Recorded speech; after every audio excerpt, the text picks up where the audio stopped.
right. And we are live. Hey, what's up, everybody? Welcome to Xbox Ultimate Podcast, episode 110. Yeah. How's it going, everybody? Thanks for tuning in to the show. Appreciate each and every one of you, as always, for tuning into any of our podcasts and any of our game streams, shows, YouTube shorts, videos, whatever we got going on. We got lots of stuff happening. And everybody's awesome for helping us grow this amazing community because it's all about you. 100% you. All right. We got an awesome guest today. He's been on the show a few times, at least, maybe 2 or 3, I think. And I'm pretty sure this is like maybe your 3rd time on the show, back from dead. Amazing community member and now also streamer. He was been around since started this channel. So super appreciate that. And I want to say hello to you and how you doing, man? I'm doing great. Been playing a lot of Destiny 2 and Disney Dreamlight Valley. Enjoying my vacation right now, spending time with the wife and kids, and just having a great time hanging out with everyone. Right on, dude. Yeah, y'all have that fall break right now too? Oh no, I'm actually taking off. I took off about a week and a half from work. It just worked out that it was my weekend off and then Monday off in a couple of weeks. And I took off next week for my wedding anniversary, October 20th. Will be 10 years for me and my wife. That's 15 years on the same day for me and my wife. Congrats. So we actually share wedding anniversaries. That means 10 years ago, on our 5th wedding anniversary, you're getting married. Yeah, we actually didn't plan it, and we didn't notice it until the day of. Then we got married on Sweetest Day. Oh wow, nice, man.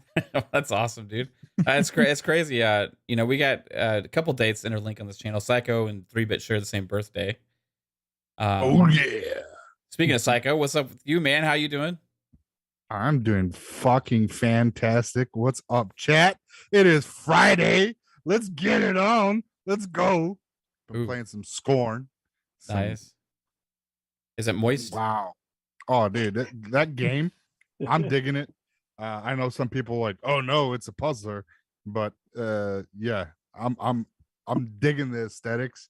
The first egg puzzle, that is a bitch because I didn't realize what I had to do until I kind of like just really investigating the damn eggs, and then I was like, oh really? Are you effing kidding me? Spoilers.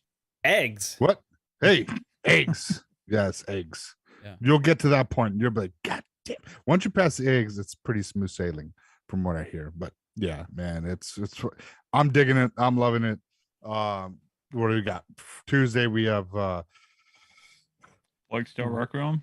Yeah, Plague's Tale. So shit, it's only a 5-hour completion. I need to play that then. What, Scorn? Yeah, Scorn's a quick game. Yeah, that would make sense why it's $39.99, right? Yeah, but it's AAA banger. It's a slow, steady walking sim, and people love those games over on the other side. That's true. It's first person though, so I don't know. It's not narrative either, is it? It's just kind of it's tell your own story. But it doesn't matter. It's that AAA banging, that equality. That's all that matters is quality. Remember, it's getting like not very many reviews of it. It can't be quality if it's $39.99. It has to be $70. Oh, it's true. I'm gonna stream that game after the show tonight. So look out for fun speculation stream of Scorn. I don't usually do these kind of games too much, so it'll be interesting. I heard it's very atmospheric. Oh my god, it is so biomechanical galore. Like H.R. Geiger screaming at me playing this game right now. It's like, yes, I'm just drenched. Pong wants to know, have you been partying with Randy Pitchford, Psycho? Yes. Yeah. We've been snowboarding, hitting the fresh powder. Is that yeah, I was gonna say. Yeah, no. Pong is gonna be joining us here in a little while too. He's on his way. Hey, Fuzz. What's up with you, man? How are you doing? Doing pretty good. Kid's birthday today, so went out with them, took them to the gun range, and They're 17, so if anybody's asking, no, they're not little guys. They're big guys, and they outshot Dad today. So Yeah. I'm getting up there in shit. age. You better be But careful. it was fun. It was definitely fun. But man, Twitter is just salty, just arguing over nothing. So we'll probably get into that. But Yeah, other than that, I'm glad to be here with everybody. Looking forward to all these topics, man, and just having fun tonight. Yeah. We're gonna have some good ones, some good topics here.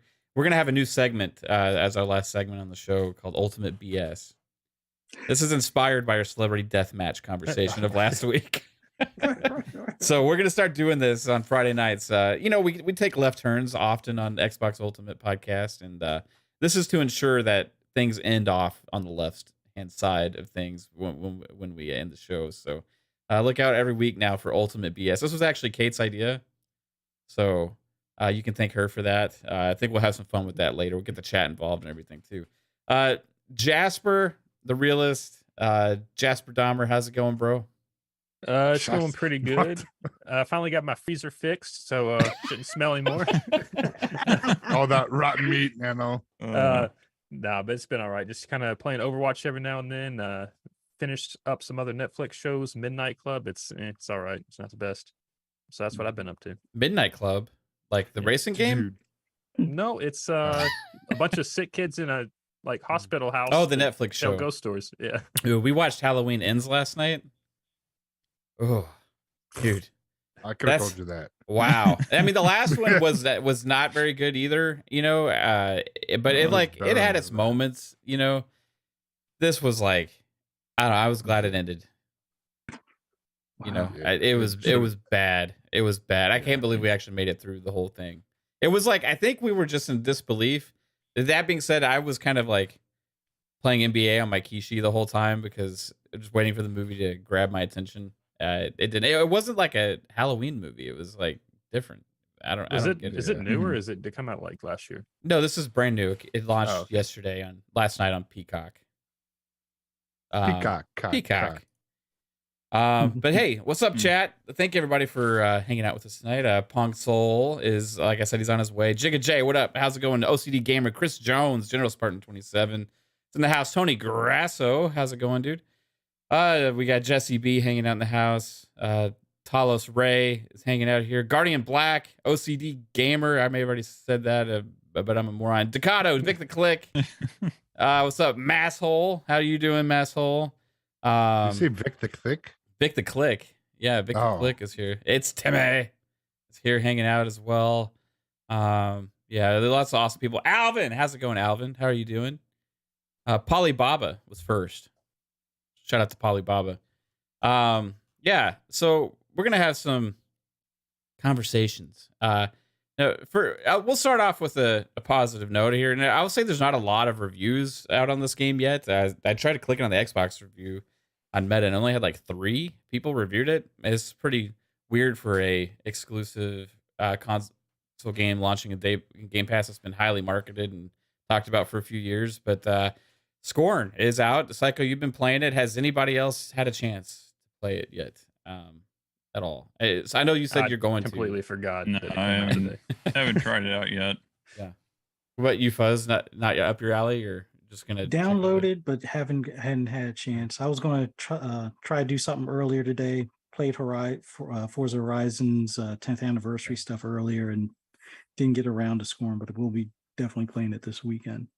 Seems like it's a very polarizing game so far. It's like some people hate it, some people love it. I feel like the marketing dropped off for this game though. Like I feel like they really were promoting it around like E3 and stuff, and then like after that, we really haven't heard anything about it. Well, that first digital E3 where they had like all those when they showed a lot of next gen games coming around the corner or whatever, they had that there, and I think that this is one that some people kind of mistook what kind of game it was going to be. They thought it was going to be like some action horror game, but it's more of a atmospheric horror puzzler in a way, kind of like Edith Finch or stuff like that, but more horror. But Psycho, it seemed like you're all in on this. Yeah, I mean, I'm a huge fan of H.R. Geiger's artwork. So this game like just screams of that biomechanical atmosphere, and it's just so enriched with that just meat and metal and slime and just things going squish. It is crazy. Like atmospherically, it's really, really, really well done. Yes, it is a puzzler, so not everyone is going to be like, oh, I need to go out and play this. That's But my that fear said, is I don't like puzzles in games. I used to love playing Seventh Guest and games like that back on PC back when I was younger. So this is like up my alley with puzzle. It just makes you think, and it's just going around and having. And I haven't ran into any creatures yet, but I can only imagine I will be here real soon. But I just got my first, I guess you can say, weapon. So yeah, things are turning around and unlocking different places to venture through. So it's very linear, and if people are trying to, because Do you know if you're in like a ship or are you on a planet or like how's like the world look? It is on the planet, because right now I am outside of the, I guess, dome that was just in. But it's just like you see meat and guts hanging, and like these pods. I was in this pod, and came out of it, and I won't say what happens because that's part of the game, but you just see bodies littered everywhere, and I'm outside right now, and it's just really, I mean, gorgeous atmosphere. Just really, there's no dialogue, no music, but it's just like what you do, the sounds and the atmosphere is just really well put together. It's really well put together. And if you're interested, it's in Game Pass. It's about 4 or 5 hours, depending on how fast you run through it, or figure out the puzzles. But it'll be like a 20-hour game for me. No, you're gonna get to the first puzzle and be like, I can't figure it out. Maybe. Yeah, you will, because it took me, the first puzzle was the longest puzzle, because there's no tutorial. It just puts you in the game and you just got to figure it out. And so you have to, it kind of like, because you'll get to certain switches and you can't activate them yet because you don't have the certain equipment. And then once you get it, and then things start triggering, and then you understand what you need to kind of do. So it kind of progresses you that way. And it's that first puzzle though. It's without really looking and like noticing things, I would have not known what the fuck to do, truthfully. Is there any story in it, or is it just a puzzler? There's no word, there's nothing being said, nothing. So if there is a story, it may be at the end, but I don't know. Okay. There's nothing there's no dialogue, no nothing so far. So it's just, you're just some dude that just woke up from this hibernation, and do you know if you're a dude crawling. What if you're a machine? Well, no, because you're meat and bones. So you could be an android with real meat on it. Yeah, like Bishop get gutted, and then there's like this white liquid comes out. No, I don't know, but from what I played so far, I think I'm in it for about an hour and a half so far. As I'm digging it, I'm liking it. So right on. Give it a try if you guys like that puzzling type games. Graphics, it's nuts. I think it's Unreal Engine 5, I believe, because it looks just amazing. Yeah, people are kind of torn between it. Like, some people hate it, some people love it. Some people are saying it's a waste of time. It's like, come on, like, not every game is shit just because you don't like it. You know what I mean? Or if it's not for you. And there's a lot of that going on right now with certain titles, and I think that happens with Xbox a lot. Oh, you're gonna play that dumb game, it only got like a 7. It's like, come on. That's the point of Game Pass too. Is like that for me. I wouldn't have bought in this game.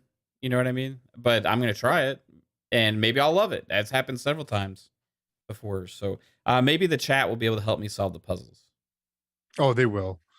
It helped me figure out what. what sticky holes to put my fingers in to activate things. Yeah, exactly. Yeah. But there's just, it's like I said, it's not for everybody, but not every game is. Yeah. I mean, The Last of Us wasn't my type of game at all, but some people it's their game of the year. Yeah. Speaking of something that may not be my type of game anymore, I'm a little down right now, guys, because we just got confirmation. On this. I heard that. We just got confirmation on this, and I don't know how to feel about it. I almost need I need somebody to console me here because I'm pretty sad. Game that was my most anticipated game now this holiday since Starfield was delayed. It's been now officially confirmed via the devs on their Discord. Gotham Knights is only going to be playable at 30 frames. Bullshit. Fucking bullshit. Sorry. I'm wondering if maybe the 30 FPS mode won't feel as bad as a lot of 30 FPS games. I'm not paying 70 to try it though. That's for damn sure. Yeah. Because maybe with the animations, maybe they're kind of smooth, and it's not you don't have to be super quick. It's not like a shooter or anything. So I think it could work for 30 FPS, but I mean that still sucks. Yeah. Because it's not the most intense game. What was the Arkham series at? I mean, you'd think it'd be higher than that for the. They were 30, but that was Xbox One generation. I've experienced, I've experienced 60 frames now. I can't go back. That's why I bought a Series X. That's why I bought a PS5. I think the Arkham don't they have a frames boost on? Yeah, so one of them has 45 frames, I believe. I can't remember which one. I think it's Arkham City or Arkham Knight. Might be 45 on Series Arkham X City, now. I believe. Yeah, and here's the thing. Last generation, most games were 30 frames, right? Yeah. So it was okay, that's the thing. But this gen, most of the games have been 60, right? And when you have these big, new, and highly anticipated games, I don't know. If I boot up a 30 frames game now, I didn't used to be this way. This last generation, I didn't know the difference, right? But if I boot up a 30 frames game now, I can instantly tell, and it feels like crap, right? Give it 30 minutes and you get used to it again. Maybe, right? Red Dead Online, I was I was noticing it the whole time, but we were still able to have it fun. But I just can't all right, this is a $70 AAA current gen game, right? That's been developed for a long time, and to not have a performance mode. Now, here's the thing: this game runs at 4K with a locked 30 with ray tracing. Okay, so I'm gonna give the reasons. Also, I think 30 for this game, since you're kind of zoomed out with your character, it's more about the world. So I think they're trying to make you experience the world in the best way they possibly can, and it's a story game, so it's not I just feel 30 could work for this kind of game. So maybe. I'm not going to try it for 70. Now I was day one on this, right? I was day one. I'm not day one anymore. I'm going to wait. What was Guardians of the Galaxy? Is that one's 60 at 10? It had its right? performance a couple mode. modes. Yeah. Okay. I think it had 3 different mode options. Yeah. I think it had performance 1440p 60, and then it had some 4K 30 ray tracing mode or something. And Avengers also had a 60 frames mode as well. Here's what they say. This is from one of the developers. I know many of you are wondering about the availability of a performance mode for Gotham Knights on consoles. Due to the types of features we have in our game, like providing a fully untethered co-op experience and our highly detailed open world, it is not as straightforward as lowering the resolution and getting a higher FPS. For this reason, our game does not have a performance quality toggle option and will run at 30 frames per second on consoles. I don't know. Other games manage to pull this off somehow, and you can lower fidelity. You can take the ray tracing off. You can do lots of different things. And this has always been a concern of mine with developers in general, with the priorities that they have. It kind of putting them in the wrong place at times, I'm- right? Wait, they said that you can't lower the resolution to get increased frames. Yes, That's some bullshit. that's what they I said. know. They also yeah. That's what they said. They said it's like providing a fully untethered co-op experience, which I admit that's cool, right? Highly detailed open world. Turn down some of the fidelity on some things, that happens all the time. PC is going to have lots of options with graphics, I guarantee you, right? Yeah, I'm looking to see what the specs are for the minimum and then the recommended for PC. I feel like it's a slap in console gamers' face, right? Yeah, they don't want to put the time and effort to make it 60 frames. Put the, because does it even have a FSR? That's being the able thing. to- But they said they can't lower resolution. It wouldn't help. So if they put They said it's not that FSR or simple. DLSS on there, Mhm. that wouldn't help either, because that's what that does is you lower the frame rate, but then it upscales to 4K or whatever. So you get Yeah. so if they can't lower the resolution to get frames, I don't know if DLS and stuff would work. unless they're just don't want to put the effort in.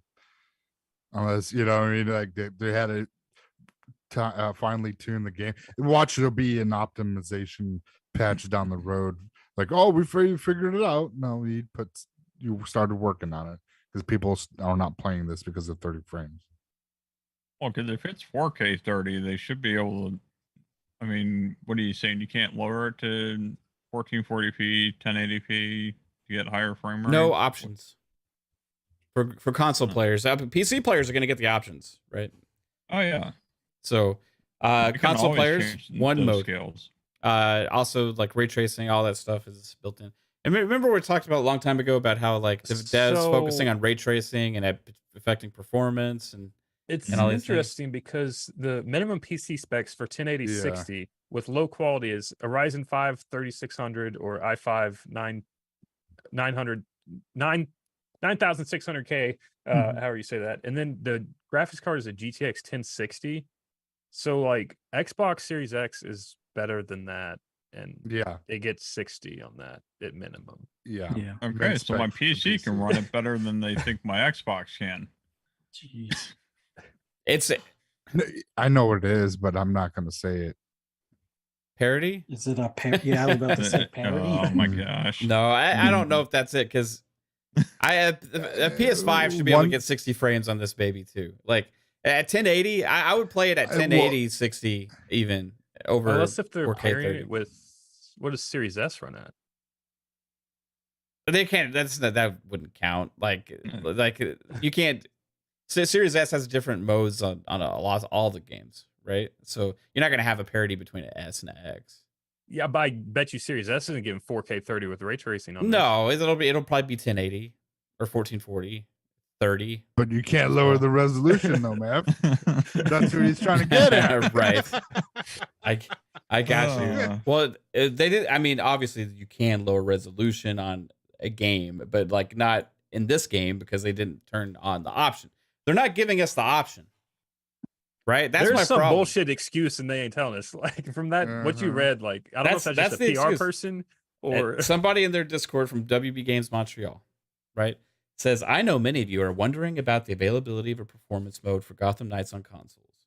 Now, this was a response because everybody's freaking out today because somebody that has the code, like a preview build or the review copy or something, let it leak. That hey, there's no graphical options in this game. It's just locked and it's running at 30 frames, right? And there's no options. And they even had like a big update on the game, so they thought, okay, well, obviously the update didn't take care of any kind of day one patch type situation to allow for options, right? So that spread around today, and I was like, what the fuck, really? And I guess tonight at 8:39 p.m. Eastern time, they confirmed it. I know many of you are wondering about the availability of a performance mode for Gotham Knights on consoles. On consoles, right? On consoles, due to the types of features we have in our game, like providing a fully untethered co-op experience in our highly detailed open world. Should be able to do that on PC, right? I mean, they didn't take away the ability to have the untethered whole thing, open world. Would you said the minimum specs was like 1080 or something like that? 1660. 1060. 1660. Okay. Yeah. A fully untethered co-op experience in a highly detailed open world is not as straightforward as lowering the resolution and getting a higher FPS. Well, yeah, optimize the shit and get some different modes in there for console Hey, players. you can also like turn down shadows. You can turn down global illumination. You can turn down all these other settings. Anti-aliasing and all these things. There's lots of different things. It's called those are like fidelity settings, right? Yeah. Textures, That's just a big disappointment. I've never expected an Xbox game to run on ultra settings. Like, I've never had that expectation. No. A lot of people are making this not a big deal. Oh, I don't mind. It's a game. I'll play it at 30. Like, here's the thing. I get the game's probably still going to be good. Okay. Mhm. But I will be enjoying this game less because of this. 100%. My hope is that if I wait, I'll be getting the game cheaper now, and they will hopefully hear the feedback and add a patch down the line to add a performance mode. Which, remember, Watch Dogs Legion did that. They only launched with 30 frames. Guess what? When I was playing like Assassin's Creed Valhalla at 60 frames, and then I went back and played Watch Dogs Legion at 30, it felt like shit. Okay? I kind of wonder if, since the whole WB is having a shit ton of problems like internally, like I'm wondering if they're just trying to get this game out the door because they canceled last gen version, and there's a lot of other basic features in this game that are kind of like gone, like crossplay is not in it. So I'm just wondering, and I'm just kind of wondering if WB is like, get the game out. We don't have enough money to keep funding your dev time, so let's just get it out and get money. Quite possible. Although they have that mode, that 4-player co-op mode coming. Yeah, there's a rumor for because of the other thing. There's also a mode coming down the line that's supposed to be 4-player co-op as well. That's the exciting thing. Is it not co-op at day one, like It's campaign? it's Just 2-player two-player. Oh, that's fucking dumb. Well, that's been known. That's been known for a long time. That's been known for a long time. But like they're adding a separate mode that's a 4-player co-op mode later on now. Is what the And rumor I think is. that's probably because of feedback, because everybody was like, "What? You got 4 characters and not 4-player co-op? What are you doing?" And I guess they were like, "Oh crap, yeah, let's hurry up and put something together." So, but what is that going to do to the performance when you add 4 people in the same world? It'll drop to 1080 30. Unless if they just like cut out, like you just all fight in like one building, like a horde mode. I don't know. That's like, Oh my gosh. I'm not going to buy a brand new AAA game that's especially $70 day one without 60 frames. If it's in Game Pass, I'll try it. You know what I mean? Because I don't have the risk, and you know what I mean? But like, I'm not going to pay $70 to try something to see if I can get past that. You know what I mean? Like, Yeah. it's just there's too many damn games. I would rather play an old game that's boosted to 60 frames than a brand new one that comes out at 30. That's just me. It just feels better. The game feels newer. It feels better. It feels smoother, right? This is just a huge disappointment. I'm wondering, is this anybody that was day one on this in the chat? Has this changed your perspective about buying this game day one, or anybody here on the panel? Like, you were gonna get this day one, Jasper, right? yeah. The thing that changed me is honestly you not getting it, because I was like, well, I figured like we would play together at some point. It's also 2-player. I thought it was 4, so it was like, okay, that's kind of weird. So I thought like we would all hop on like one night, like Pong would be like fucking some dude, Psycho would be some dude, I would be some dude, and you'd be some dude on there, and like we could all like go around Gotham. But if we can't even do that, so I'm like, well, I don't want to fucking play this game. It's ridiculous. You were hoping to get it on PC though, so if you get it on PC, I didn't get my graphics card. It sold out before I could. So okay. That sucks. Yeah. Would you still get it on PC? That way you could play it at higher frame rate? If it was like $30. It was $30. I just feel like it's a huge mistake on their part, right? What about you, Fuzz? Like, you think this is a big deal or do you think like it's just for the people that know and follow the stuff the most, or do you think it's just a lot of people are gonna buy it and not even think about it? I think it's a big enough deal. I mean, for me, I was going to wait until it got on sale, and I figure give it a couple of months, it probably will drop a little bit. So I wasn't really committed to day one. And then when I heard about the 4-player co-op, that part, I think that'll be around the time when I'll probably pick it up, and hopefully it'll be on sale by that point. But for me, 30 That's frames. Also the thing with PC is there's no crossplay. So if you like buy it on PC and you get like a max level character, and then everyone else playing on Xbox. Well, fuck me, you know. You gotta start all over. Yeah. Oh man. Yeah, I was planning on waiting at least until the co-op thing, the 4-player co-op came out, but now it's like I'll wait and see. I my gut is telling me that we will get a performance mode, but it may not be until next year. Like we'll get the 4-player co-op. I think they said November 29th or something like that. But they'll probably consider either shortly after or right around the time of the 4-player co-op that they can probably squeeze out a 1080 60 without ray tracing or something to that effect at least. Yeah. What about you, Psycho? I mean, would this dampen your excitement for the game? Yeah, 30 frames for a fighter. Yeah, I mean, this is an action game, and from just the trailers and everything, you're moving pretty quickly, and there's a lot of chaos going on. So I want a 60 FPS option at least. Not having that option, at least I don't know, come and say that right now it's 30 at launch, but there will be a 60 FPS patch when it's ready.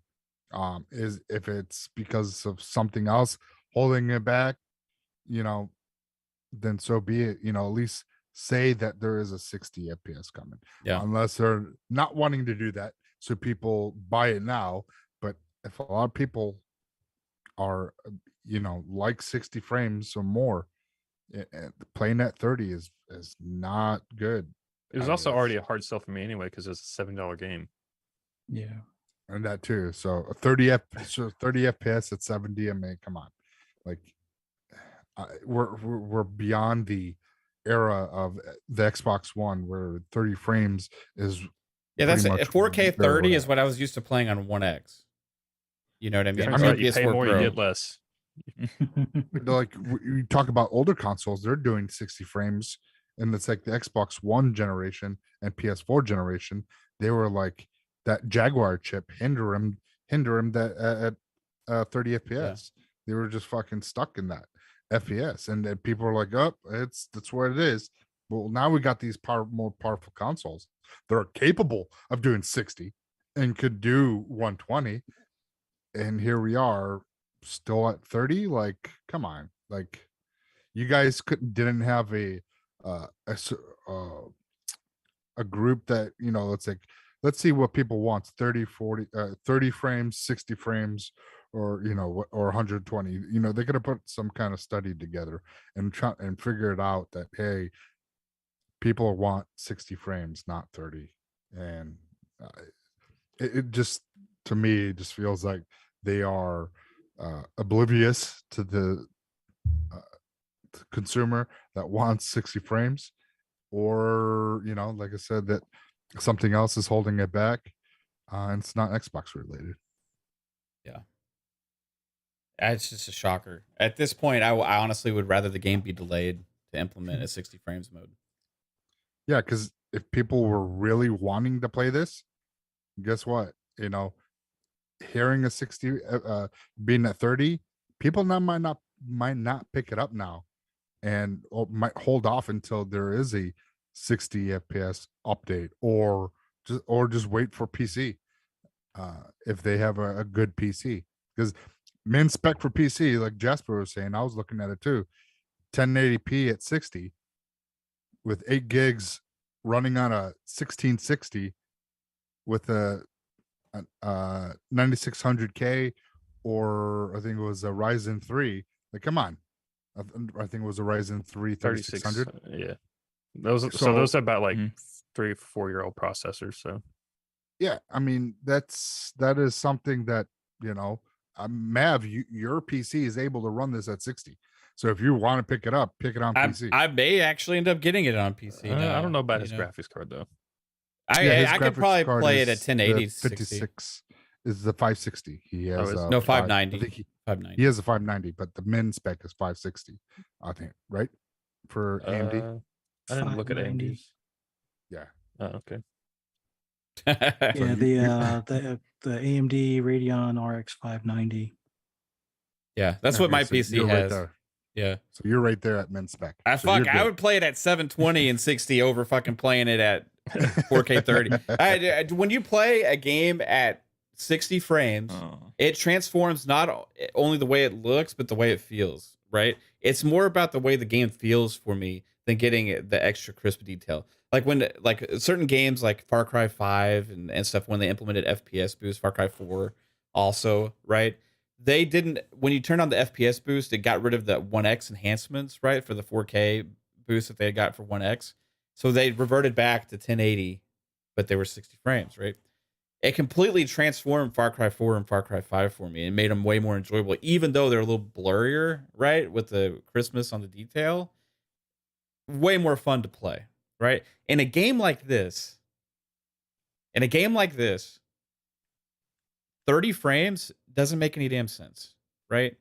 Like, imagine like Mortal Kombat or something like launched. That's where I think it's kind of different with this game because you're like, it's a little zoomed out. It is open, right? Yeah. It is open, but you can tell such a damn difference, dude. Like, there's a I mean, lot 30 of FPS games give me a headache the first like 30 minutes I play them, and then eventually I'm just like, okay, it's gone. Shout out to Gaming Forte, hit us with a $5 super chat. He says, I'm so proud of you guys. I never thought I see or hear console guys throw and bury 30 FPS. My console family has grown up so fast. I love y'all. To your point, Forte, I didn't understand it until I experienced these games, right, on the Series X and the PS5. And I was like, oh, fuck, 30 frames are fine, you know? And I feel like a lot of people were like that, because console players weren't used to getting that in certain types of games, right? And when I played, the first game that I played that was like, whoa, was Valhalla. When I had that huge open world game playing at 60 frames and it was also still 4K, it's like, holy shit, this is fucking, that was next gen for me. You know what I mean? Alone. And that made it worthwhile to own a new console, right? And to have a current gen only now game that's been worked on for numerous years. They had everything. It made it only current gen last year. They backed away from doing last gen versions, and to say that it's only 30 for console players, but PC players at way lower specs are getting these options, and they say they can't do it on console for some reason. That's just horse shit. And it's like, it's just not treating the console players with the same amount of respect. You know what I mean? How much optimization they got to do on PC to make all these damn things possible for all those options, and they won't give us fucking 2. They won't give us fucking 2 options. Really? Just 2. At least 2, right? 2 fucking options. This is not last gen. This is different now. They would need more dev time, like an extra week, and delay then it. I wanted to pay for it. Delay it. This like $70 for that is fucking ridiculous. Hey, Pong Soul, what's up, man? What's going on, everybody? How we doing on a Friday night? I'm okay. I'm a little. Good. I'm sad. I know. Freshly I've been shaven. listening to you. So I know what's going down. Back. It's great to see you, brother. It's been too long, man. Yeah, Good to have you great to back see on. you too. Yeah, absolutely. I didn't know we were having a Destiny show tonight. Otherwise, I would have done some research. I haven't played Destiny in a while. Right. That's okay. I can get you caught up. Yeah, I'm sure you could. If there's somebody in this community that can, it's you for sure. So yeah, no, I've been listening in. Yo, look, number one, I don't have a horse in this race because I wasn't planning on buying this game, right? Number two, I'm still a gamer who can go back and play 30 FPS games. I'm playing one right now, Medieval Dynasty in third-person mode. So I'm not the guy who is completely converted over to 60 frames as a absolute must. But what I will say is that now in 2022, if you're bringing out a current gen only game, you cannot come out and say we're not giving you performance options, especially when your game is running on lower tech on PC and giving options. You can't do that anymore as a dev. This is a Dying Light 2 situation all over again, where the dev said, oh, we can't do anything about the Series S. Remember, they actually started blaming the Series S. And lo and behold, 3 months later, we get a patch. Right. Listen, if you didn't have enough time, come out and say we didn't have enough time. Okay? That's fine. If you didn't have enough time, if you had to get the game out because clock was up as far as the execs go. Not saying that you throw your execs underneath the bus, because obviously that's not going to happen. We saw that what happened with Cyberpunk, right? But come out and just say, hey, we didn't have enough time, but we're going to be working on it. Not a dev, obviously. I know that's the first Make a thing. roadmap, put it on there. Yeah, right. That's the first thing the defense force goes to is, well, you're not devs. You have no idea. Okay, well, that's fine. You're absolutely 100% correct. But we do have devs in this community who have explained how the consoles now on x86 architecture are so close to PCs that we are supposed to be getting more options as console players, closer to the PC options when it comes to these performance modes. And that was supposed to be one of the big upgrades now. So while I don't know the intricacies of what they're doing over there as far as their engine goes, when you tell me it can run on a low spec PC at 1080-60, I don't believe you one bit unless that you're going to tell me that you can't get it going on a Series X at a lower resolution without the ray tracing and give us the option of 60 frames. I just don't. Again, if it's a time issue, totally understand. Again, that happens nowadays. Got to get it out the door. Got to get it out the door. Hey, higher up say it's got to go. It's got to go. You just didn't have time to implement it. That's fine. But don't give us this. Yeah. We can't do it because we have tethering and all this. It literally makes no sense. You can turn off ray tracing. Right. You're going to get almost double your performance if you just turn that shit off. Right. Just some of the basic stuff here. And what I'm afraid of is what I'm afraid of is if the community doesn't speak up, and everybody has a right. Nobody out here should be saying, well, you should still go spend $70 and try the game. Well, no, that's money. You don't go tell somebody to go eat somewhere to try the food out. If they say that already looks gross, no, you should go buy some and eat it. No. We have the right to expect certain performance. This isn't about just purely complaining to complain. If the performance of a game, as far as we know of, nobody here is complaining about the gameplay itself right now. Nobody's doing that. Nobody's trashing the game as, oh, this is already a terrible game. No, we're saying the performance that they're giving us isn't living up to the standards that we expect, or at least not me. Again, I had no horse in this, but Mav, you specifically, since this was your most anticipated game, you're saying my $70, I expect this performance. If the game's not going to give me this performance, nobody else can judge that. Especially when I know a PC player that has lower quality hardware than what I have is paying the same dollar amount, and they're getting that option. See, yes. And I kind of wonder if this is a thing where it's like the devs, like this is their vision, their art that they want to put out. Like, but then say that too. Then say that. But that's bullshit too. They're not going to say art on fucking Gotham Knights for this, right? I don't think it is. But obviously, again, if we don't speak up, because the community spoke up about Dying Light 2, this community spoke up and called the bullshit on the devs. And again, lo and behold, 3 months later, we got a patch. Yeah. So it is important that if some game is not living up to expectations performance-wise, that we know is confirmed by the devs now, that we speak out about it. We can expect more out of these consoles because we've been told that's why you guys all upgraded. Yes, 4K and ray tracing were a part of it, but all the devs in 2022 know that that's not necessarily important. That's why PC players aren't locked into 4K 30 ray tracing no matter what graphics card you got. That's why they're given options. Everybody has a difference of opinion when it comes to playing games and performance modes. And listen, I'm going to keep this same energy because what I'm scared of is if the community doesn't speak up or if devs start getting away with this stuff, then all of a sudden somebody like Todd, listen, Todd, do not get any ideas with Starfield. That's where I said the art aspect. He's like, because he's the guy that would do that. He's like, listen, this is my vision. It is. And he said it before. Yeah. He likes the filmic quality of 30 frames. Listen, Todd, don't get any ideas. You can have that option for your Skyrim game. Feels amazing at 60. Right. Give everybody else the option if they want to play at 60 to play at 60. But I will keep the same energy. I'm not saying that I won't play Starfield because, again, I don't have a problem with 30 frames. I can play a lot of games in 30 frames. It doesn't bother me. Would I rather have it at 60 if I had the option? Absolutely. And I want Todd to give the option. So I'm not going to say I'm not going to play Starfield if it comes at 30. Of course I'm going to play it. It's my freaking most anticipated game. It's also in Game Pass too. Like I'm not saying Game Pass is an excuse. Still spend money. I would still spend money on Starfield. But that's it's one of those generational type games that I would spend money on. It's Todd Howard's Bethesda. I'll buy it no matter what. Yeah, Okay? I'm just saying that. I'm just saying if you were on the fence about it, like Yes, you can try yes. it and see if it's going to bother Yes. you. You know what I mean? Right, and that's the great part of Game Pass. But what I will say is, if Todd does come out with Starfield, Yeah. and it only has a 30 frames mode, I will be on this show and other shows Same. giving Bethesda a hard time. Oh, yeah. I will. Absolutely. We will. 100%. We will be. All right. We will be arguing against God Howard and his I'll philosophy. I'll play it, but I just won't like the 30 FPS. We will say. right. We will say, I'll God play it, I won't Howard. like it. I know that's one of your commandments, but you need to get rid of that shit. Yeah.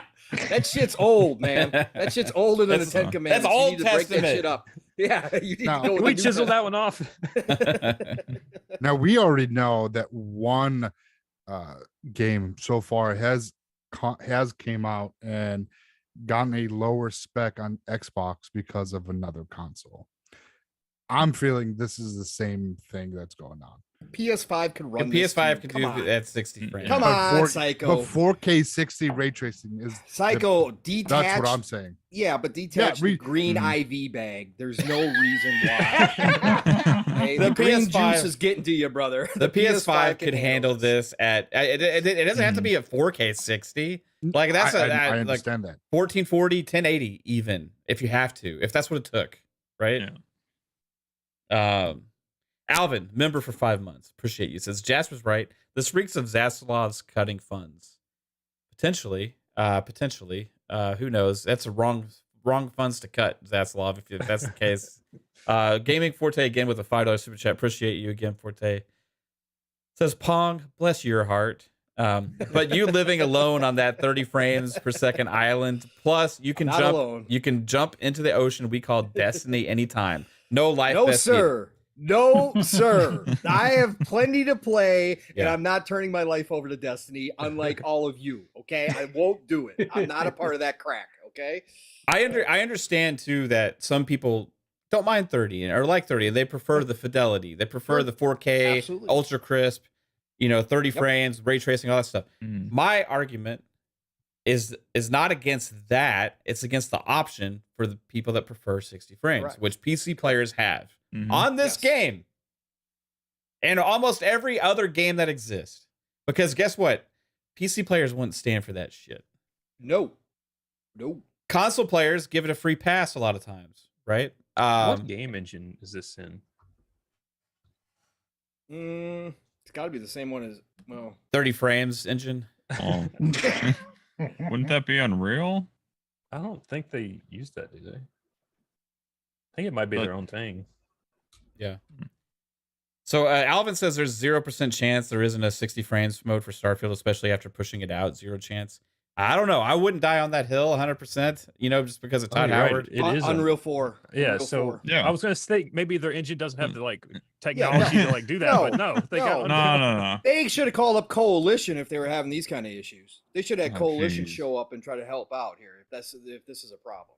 No, there's Half the studios at Xbox that use Unreal Engine at this point. yeah.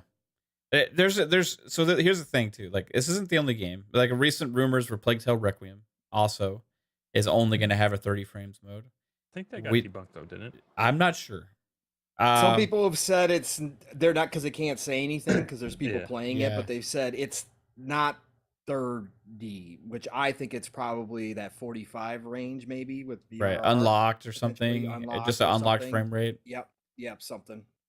Even that, I'd prefer that because with VRR, that handles it. But when you lock us at 30, you're just locking it at 30, right? Like that's done detriment to a lot of games in the past too, because certain games have come out and they've had that lock 30. So even when you got upgraded hardware or whatever, you haven't been able to play the game at a higher frame rate. But other games that were unlocked, got immediate took advantage of the performance boost, right? Mhm. That happened with the transition from consoles, right? I just think it's the wrong move. Now, obviously, if you want to have that mode, cool, right? Have that mode, obviously, but have the other mode as well. And don't use the excuse that you can't do it because we know that's bullshit. Because it's like the same architecture now, and you're making the game for PC, and it has the same options. It has the multiple options. You can be able to probably select all these different things on PC, turn all this different stuff on or off, right? And be able to play at what resolution you want, depending on what kind of monitor you have, and all that kind of stuff, and potentially have 120 frames, right? Like or more. Depends on your shit. And what It depends on your PC, right? Like, and what you have. You know, what I'm saying is like the options are going to be crazy scalable in that regard, and you can't even give console players more than one option. Right. It's literally just turn off ray tracing, and I guarantee you're going to get like at least a 40% increase in performance. Yeah. Jesse says 30 is sufficient. I think it's more of expectations at this technology level. 30 was sufficient in the past when I didn't experience 60 for me personally, right? Games, they don't feel the same now if I go back and play 30 frames games. If I'm looking at a very slow moving still image, I can tolerate it, right? Sure. Turn-based stuff. If it's a still 30, image, doesn't it's matter. 1 FPS. Even the RTS games, like I go back and play Halo Wars 2 and stuff like that at 60. These old 360 Command and Conquer games get boosts and stuff as well. Like now, like the games just feel better and different. They feel new, right? Like I don't know, it just has a better feeling, smoother. You know, like there's so many like things I can think of that maybe the reason, like maybe all their animations are locked at 30. So if they made it a 60 FPS game, it could like go out of sync or something. But like, I don't know. But that doesn't answer the question for PC. Yeah, I don't know. I just don't ever want it to become a crutch this generation where devs start putting out 30 and just using the same excuse. Like, oh, we implemented special features which don't allow us to do a performance mode on consoles. Don't implement those stupid features, please. Yeah. I just don't want to see. I just already seen again. I don't have any problem with anybody who still says I'm going to go buy this and play this 30 frames. Yeah. Again, I'm one of those people that can't. I just don't. I've already Kudos to seen you. Twitter blow up though with two sides of people and people that can play 30 frames saying, "Well, it's your loss. Then you should be able to play it." At Somebody 30 frames." commented to me and said, "My loss." I'm like, "Yeah, it is my loss." That's what I'm saying. Right. Yeah, that's why I said. It's like, that's why I tweeted about it. It's my loss. I'm disappointed. But we don't I'm have glad to sit you don't back mind. either. But we don't have to sit back either and go, well, I guess that's that then. No. You can speak up nowadays when we paid a lot of money for these systems and we've come to expect certain things in 60 frames now, just like over on the PC side.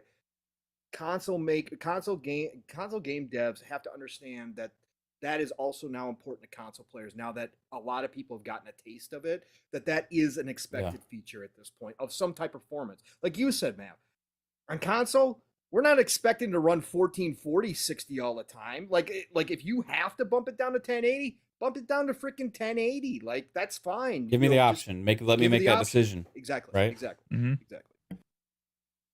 Just doesn't make any sense. I mean, I think 1080 is like the most used resolution on PC anyway. Right. So. Yeah. OCD Gamer says I can't go back to Red Dead 2 because 30 frames. The recent rumors that they had canceled the potential update on that because of the GTA stuff that flopped because it was bad. If they did that, that's such a bad decision. Witcher 3 is getting an update. Obviously, they feel like it's worth it for some reason. I heard you don't know how to count the dates on the calendar or whatever. Okay, so somebody like an awesome person in the community, Sith Lord, shares our stuff out every Friday, was like, hey, this date's already passed because the rumored date for Witcher 3 now is December the 9th, right? And he was just confused because the date was 9/12, and I just explained, they do it backwards there. It's the month and the date are backwards, right? Because it's in Europe, right? Maybe I should have said opposite. I don't know, but somebody took offense to the fact that I said backwards, like, oh, leave it to stupid Americans to ruin everything. Do it backwards. It's to start with the smallest number, then the biggest number, and then the second number, then the year. I'm like, what happens if it gets like, to oh, the 13th sorry. I day? was just trying to explain and help somebody understand that it meant December 9th. That's all. People. That was a good exchange. Yeah. Psycho commented on that one too. That was great. Well, to be fair, we would only be playing Gotham Knights for like one day, and then Call of Duty campaign comes out. So I was going to be Yeah. playing the shit out of Gotham Knights this holiday season. Now, I'm going to say this. If this becomes a precedent, this becomes like a standard thing this generation. I don't think it will. But if it were to become, I would actually seriously consider moving to PC. PC. I think later gen of this generation, I think you will start seeing more 30 just because higher technology on PC and they won't want to downgrade as much. But Maybe at that point, but then maybe you could see a reasoning behind it, but then still, give the options, also, I guess you would also have more optimization at that point with Yeah. people working in the new engine. So I don't know. Like a game Well, like Hellblade came out last gen, got updates again for free. Play that at 60 frames. It's different. Well, you also think the later we get into the generation, they'll have more time with the dev tools, and they'll be able to push more out of All that FSR every console. Yeah, stuff. yeah. The better they get at that, they'll be able to put, and hopefully, in the future they put out more options. Even Destiny 2 went back, and on Series X they added in a field of view slider. Like you said, you have other games that Xbox is updated without the devs even doing anything. I mean, is that even a possibility in the future? They could. I wonder if they could Xbox could FPS boost this shit for us. I don't know if that would be possible or whatever, but that would be amazing. Well, WB, we understand you can't do this, but yeah, we can. Yeah, so, we'll just turn it up for you.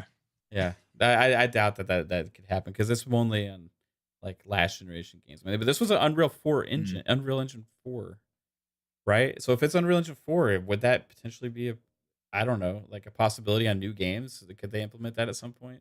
Or too much resources? Well, I mean, Microsoft says. I'm surprised they didn't move it over. Oh, I'm sorry. No, go ahead, Fuzzy. Don't go. No, I was going to say I'm surprised they didn't move it over to Unreal Engine 5, but I guess it does come down to timing. They want to get this thing out and get some money back on the investment. Time and more money, especially if the sale to Universal's going through next year. They want all the most positive bottom lines that they can get, and obviously the game division already being profitable. Getting this game out is going to help that because it is going to be a big seller. I still even think, a lot of people are not even going to know that it doesn't have a performance mode, so it's still going to sell. Yeah. So the only people know about this people that's on Twitter. Right. And most people don't even pay attention to that. So Right. Most people don't care. So it's still going to be a big seller no matter what. I will eventually play it, but not at day one anymore. I think Steel's definitely going to buy PC now, even without the crossplay. Right. So. Were you saying Cypher? I just think there's more to it than that they couldn't get it couldn't be able to run it at 60 FPS. I just think that they just couldn't get all the hardware running at 60, so they just stuck it at 30. I still believe that. I think that's the case. I mean, the only one that maybe not be able to do 60 would have been the Series S, but they could have just done 30 for that mode. It's just the Series X right now that we know that is the closest to the PC with the tool wise, at least. It's the closest thing. And I know that they probably had to put a little bit more dev time into the PS5. So if that got a lower resolution and to run at 60, but for them to say they can't reduce the resolution to get 60, that's sus. I mean, that come on, you run at lower resolution to get 60. That's why a lot of the PS5 titles are lower resolution at 60 versus Xbox on some of the titles just to get it. You know what I mean? So it's just something's just not there. Either they just didn't have enough time, like Pong was saying, but again, just come out and say, we're working on it, but at launch we'll be at 30, but we're working on it, getting a 60th patch. And that's what the Medieval Dynasty devs have done. They've been out on Twitter and saying, "Hey, look, we're going to patch it. We're going to patch it. We're coming. Yeah. We're making patches. We just had to get it out, but we're making patches for it." So that's all you got to do nowadays. People understand. Just be transparent. Yeah, even Cyberpunk, they reduced the population of NPCs moving around. They did different things in the game, and eventually brought out an update that made the game run smoother and run better. So, yeah. it's just really sad that it comes down to that. If it's bad messaging, then eventually that'll come out.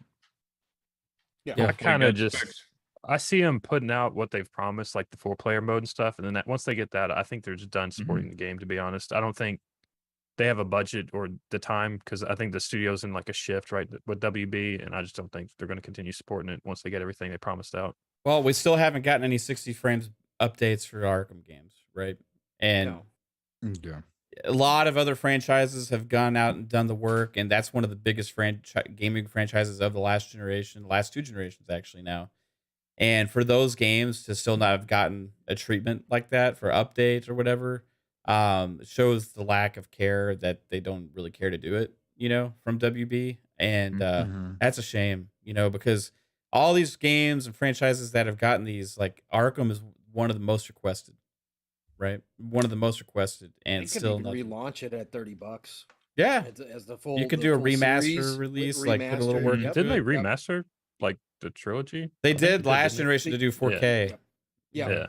Yeah. But if they brought that up and gave it the series patch and PS5 patch and said, here, now it's at 60 frames, and I they could resell it for $29.99. People would buy it in a heartbeat. Yeah, I think Xbox was able to get it at 60, but because of going to the devs and saying, hey, we can get this game boosted. Do you want us to do it? I think they're like, no.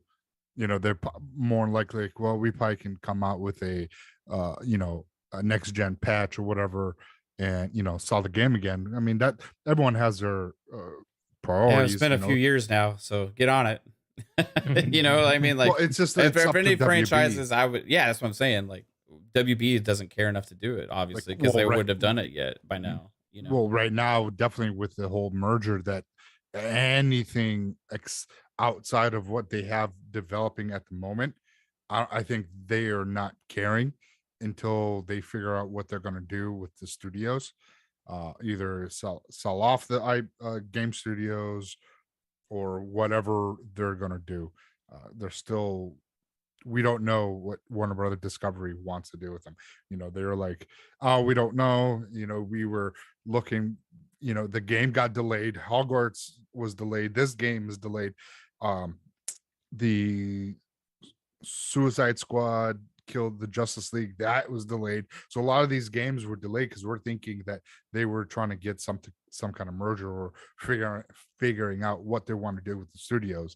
And then and now that we are seeing some of these games coming out, that okay, maybe they're going to work on these games and keep the studios because hey, that's income that we're going to get. But stuff like a 60 FPS patch for a game that came out 10 years ago or so, that might not be priority one for them. They're focusing on the future, and like this game has been in development. I mean, it switched studios. I think it was because this is Rocksteady, correct? No, this is Monolith. This is WB Montreal. Oh, is it Montreal? Yeah, I'm sorry. Monolith's working on Wonder Woman. Rocksteady's doing Suicide Squad. Yeah. They're doing Suicide Squad. Oh God, if they don't have a 60 frames on that game, fucking hell. You know what I mean? Rocksteady started with this game, and I think Montreal was working on Suicide Squad, and then I don't know what happened, and they're like, yep, let's flip script, and then studios switch games. So I don't know what the hell is going on over there. So yeah, hopefully, if I get this game, it's gonna be on PC. It's $10 cheaper on PC. Yeah. So another slap in our face. The lesser version of the game for $10 more. Yay! Let's go, console players. It's definitive edition on Team PC. Xbox, Team PS, Team PlayStation. Let's go. Let's we support the Xbox, support the PlayStation. We support all. We these get higher things. quality, right? When we pay more. We get the awesome ecosystem we love a lot, but sometimes we get fucked on console, and that's just the reality of it. You know what I mean? PC players pay less, and they get more options even on lesser spec. It's ridiculous. Yeah, it's totally ridiculous because they get a pirate's life backing them up. Yes, for exactly. a lot of reasons. Exactly, because they're like, oh yeah, you want to raise the price? No problem. I'll just go fucking. I'm still playing your game. I'm still playing your game. Yeah, I'm still playing it, but I ain't paying that. Yeah. I mean, you could with Xbox, well, not Xbox, maybe PS5. Now it's jailbroken. It's jailbroken, so possibly we'll see. It's still just never been a big thing on console. Obviously, Dreamcast days it was a big deal because Dreamcast was so Well, easy. But other than that, it I was really modding hasn't been. 360s back in the day, so Right. and that I remember was the like, OG Xbox being modded. I had I had one of those loaded up with games. Yeah. So Delay Okay, the I'm putting entire mine. thing. Come on, delay the entire thing until you can treat console players the same as you treat PC. Delay it. I mean, I'm serious. Delay it until fucking February, the only March. thing they happen. could do is console gamers speak with their wallets and not pick it up if they don't want to, if they really don't want a 30 FPS, and voice their opinion. Hey, go out there on Twitter or their social. Oh, media they're networks and they're let getting them know. handed to on Twitter Oh, right yeah. now, for sure. Yeah. Yeah, Yep. Social but media, it's- Discord, everything. we're on the Series X and PS5 era where 60 FPS should be min spec. I mean, if Plague Tale Requiem can get near 4K 60, the fuck is Gotham Knights? It's 4K 30 with ray tracing. Oh.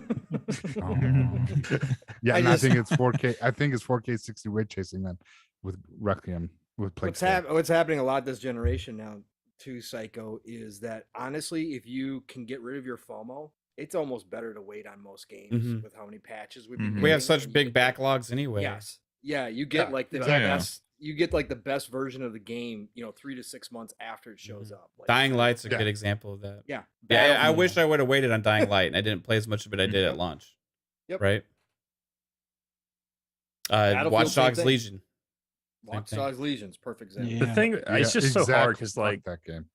I don't want to go back and play something that's like 5 months old. Like if it's new, I want to play it Well, now. It's Yeah, I just don't so have hard. any issues. See, I But don't the have that thing- anymore, Jasper. That doesn't. No, do anything. no, I still have the time trial for Battlefield to try it out again. Yeah, it's great now. Yeah. It's fantastic now. And You I can't bet praise that's it gonna enough, hit man. Game Pass in November. Game Pass Ultimate. Mhm. Yeah. So if that's you're what I'm patient, waiting just a Like little when everybody's longer. playing Modern Warfare 2. Yeah. And then Dice execs go, or the EA execs go, see, it wouldn't help us to put it in Game Pass Yeah, anyways. It's gonna launch the same day as Warzone. I like that's what I'm putting down. It's like Right. same day Warzone comes out. They're gonna blame Xbox for it. Like what? Why? You're gonna put it up against Call of Duty, and then say, "Oh, whatever." Yeah, fucking EA. I don't know. Man, it's just crazy that they even the notion of 30 FPS. It's just outside of God Howard. I don't know why people want to still use 30 FPS. Well, the thing with me with the Gotham Knights thing is they're literally lying to your face, like, and I know it because like I know how the fucking specs work on PC. You can turn off ray tracing, you get increased performance. You can turn down resolution, you get increased performance. So they're fucking lying to you, and that's just what pisses me off. Yeah, well, because they don't think console gamers know, because like, oh, they're just console game. Well, guess what, motherfucker? We're educated. We know. We've gotten to the point where a lot of these 60 FPS games are like, holy crap! Look at the Division. Look at just all these games that came out with 60 FPS updates that felt brand new, and all they did was just flip the switch to 60 FPS, and you're like, holy shit, this is amazing. And to still sit there and be like, they'll love 30 FPS. Not games like not like games like Scorn or games like Median. 30 FPS is different. That's very slow paced, no action. There's no need for to get away with this 30. I get it, but even Scorn is at 60, so it's like, I don't know. It's just that crisp, it's just that nice visual aesthetic that why they. I don't get it. I don't get it. It's a game that's been manscaped when it's at 60. Smooth. Some people like that Did though. you get a paid sponsorship, Pong? No. Oh. No, I'm Not trying yet. for Mav though. I'm trying. Mav needs that manscape. Where's Kate? She would definitely chime in for there. um, Anything else happened this week, Mav? yeah, Is we're that gonna it? get Are into we wrapping some. up. We're going to game. Yeah, Chris Tonight's says, episode is Gotham Knight 30 FPS. Yep. The travesty. Chris says they didn't say they couldn't exactly. Matt said their words were, "It's not as easy as lowering the revs to get Right. frames." Right. It's not easy. Yeah. We got to do some We work, can't just guys. go into the settings and turn it down. It's like, Yeah, Well, you know. PC players can, but on console you can't do that. So You remember it's when not as easy. Major Nelson, Larry Herb said you couldn't just hit a button to turn off the DRM Yep. situation going on with the Xbox One, Mhm. and then Yeah. like 2 weeks later, like Xbox announced that they hit that button and they turned it they turned it off, and then hey, you remember this whole thing we were doing that's kind of causing a problem for us right now? We're gonna backtrack on that, okay? So yeah, it's not sometimes it's not easy, but like the whole point stands. If you have the same options for PC, if you have more options for PC, you can afford to figure out a way to give console players two options. It's just like it's just a thing that they're gonna take it. this And they'll also like it, isn't their you know? fucking first game they ever made. Like they know how to make Yeah. a game. So Right? It's WB Montreal. Like, come on, guys. It's not your first fucking game. Right, And it's not a proprietary engine. right. All the bells and whistles are known of Unreal 4. All the tricks are there for them. Like Yeah. Yeah, Yeah. It's just, well, I swear to God, that they waiting to up doing a Series X next gen patch, or they'll call it the next gen patch, and give it UE5 with 60 FPS. I'm gonna fucking riot. That'll be some shit. Like, oh, we can dupe them. Make it, fuck. PlayStation's been doing it to their customers. We could do it too. How long before there's an announcement of a patch or with a performance mode? 3 to 6 months. Yeah. I think it'll happen.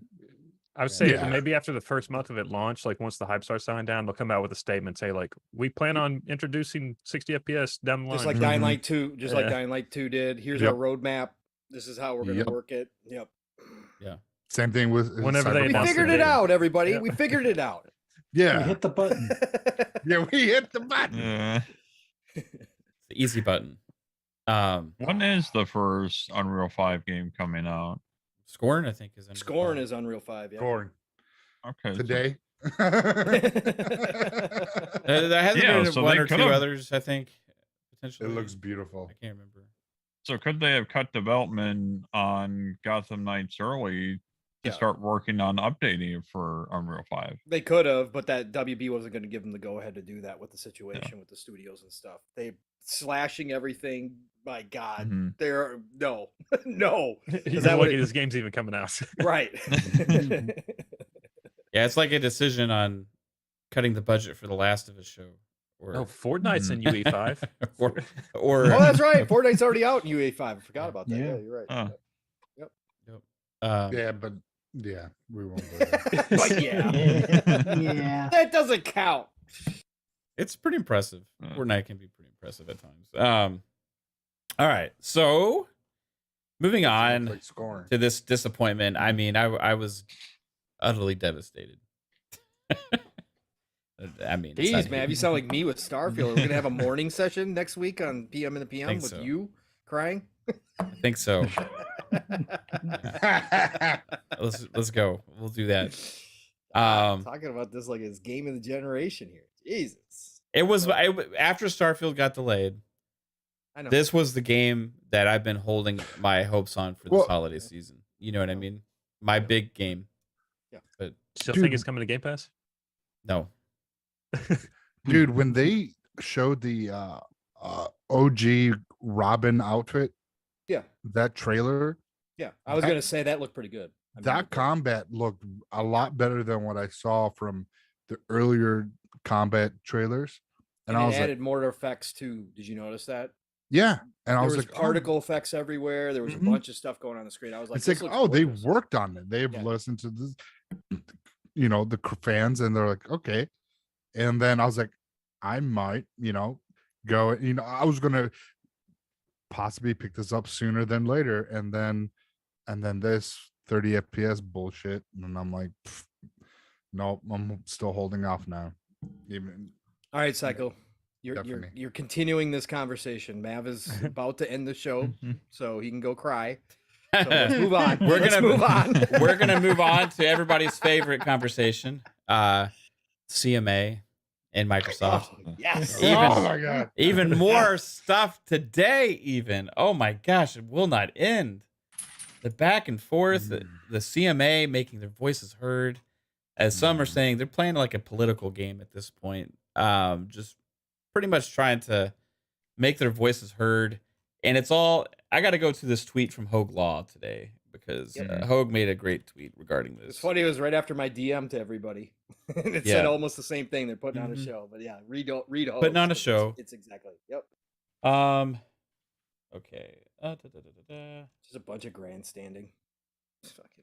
Okay, every time they go out with a Twitter thread, it looks more and more like a PR politics stunt. This announcement is a non-event. We look forward to seeing the results of the phase 2. That's what Hogue said. So I'm going to go back to the CMA is absolutely crazy because they're playing a public game here, right? Yeah. And I guess this is their MO. Tough guy. It's just insane to be trying to sway public opinion about something that your job is just to oversee and potentially allow to happen or not, or to try and work on. But putting it out in the public like this allows for a lot of different takes, emotion, public opinion to interfere, which can then affect their judgment. I think recently they got I mean, I won't say in trouble, but like they had recently another thing where they tried to sue, I believe, and that lawsuit got shut down by their oversight. And it seems like the CMA is trying to play posture a lot with this right now. It's a lot of posturing, prove their worth, prove their existence as a big time regulator in the world, right? We're tough on big tech. Yeah, Here exactly. In the UK. Yep. So we're gonna go. I want to go through this. Everybody, is this the one where they said Call of Duty has to come to PlayStation, but Nintendo's all right not having it? we're gonna get into each little point here because we're gonna go through their bullet points and we're gonna kind of pick it apart here because a lot of it is just absolute asinine bullshit. Again, the availability of Activision content and its impact on rival console gaming platforms and UK gamers. So these are the things that they're looking at, the three key theories of harm to the industry. Okay, this is their reasoning for phase 2, made public on Twitter. With emojis. With emojis again, right? Yep. The availability of Activision content and its impact on rival console gaming platforms and UK gamers. This will include the impact of exclusive games, quality of games, features and upgrades, and pricing. And they have these nice little graphics that they wanted to throw up there. You know, they put some work in here, guys. So they actually hired somebody to do this. It's just insane. Okay. All right. So then number 2, the impact on multi-game subscriptions where customers pay monthly or annually for access to games. And number 3, the impact on the future of cloud gaming services. Microsoft already offers other products related to cloud gaming, including Xbox gaming consoles, cloud technology platform, the Windows operating system. And then read more about the investigation, theories of harm, and how we're investigating the merger on behalf of UK consumers. So we're going to go into some of these bullet points. I've seen some of them outlined out there. But let me go. UK consumers are demanding to pay more. I don't know if you all knew that. Yeah. Yeah. Just kind of like this community. Yeah. They just like, we're happy giving Sony $70. We don't want another option. We go through. I had the tweet that had the bullet points here, but I lost it. Professional. Yeah, I'm sorry. I accidentally closed my tab. It's like me last night when I was trying to read the article with the ads popping up in the middle. I closed my tab. You got to pay for your memberships on those sites so you don't get ads. It's Windows damn Central. I need a membership from Jez. Just give me one, Jez. Oh, Yeah, I you got to think, pay for customer service to get rid of the ads. Premium customer service. You're right. Pay to win customer service. Yeah, I need to get to tier 4. Okay. All right, here we go. Microsoft first-party titles are not available on any multi-game subscription services other than Game Pass, even when those titles are available for purchase on rival consoles. Microsoft's internal documents further highlighted its incentives to foreclose rivals in multi-game subscription services. What? So Basically, Microsoft they want Forza on PS Plus. Sounds like there was an email between Phil and Satya where Phil said, "We're going to kill Sony." Right. And that's all it Well, it said. says to foreclose rivals and multi-game subscription services. So it's saying Microsoft's internal documents further highlighted its incentives to foreclose rivals and multi-game subscription services. So, like, basically saying that Microsoft has incentives that to foreclose any other subscription service in the industry, basically, for gaming. Right. Microsoft's come out and said that it'd actually be bad for the growth of cloud gaming, right? Correct. Yes. Because it's a low adoption rate in the overall grand scheme of gaming right now. There's like 3 billion gamers or whatever, and they have about, who knows, maybe 25 to 30 million in Game Pass right now, right? Some subscription services maybe have like 3-4 million, something like that, you know. Others have lower. I don't agree with that whatsoever. Obviously, they want to be number one in that. I don't think there's anything wrong with that. It's a new technology. And they're trying to predict the future too much with this as well, right? Google being shut down probably weighed into some of that thinking, I would think. A third party has told the CMA that Microsoft would benefit from making Activision's content exclusive to Game Pass. Oh, of course. Yeah. Yeah.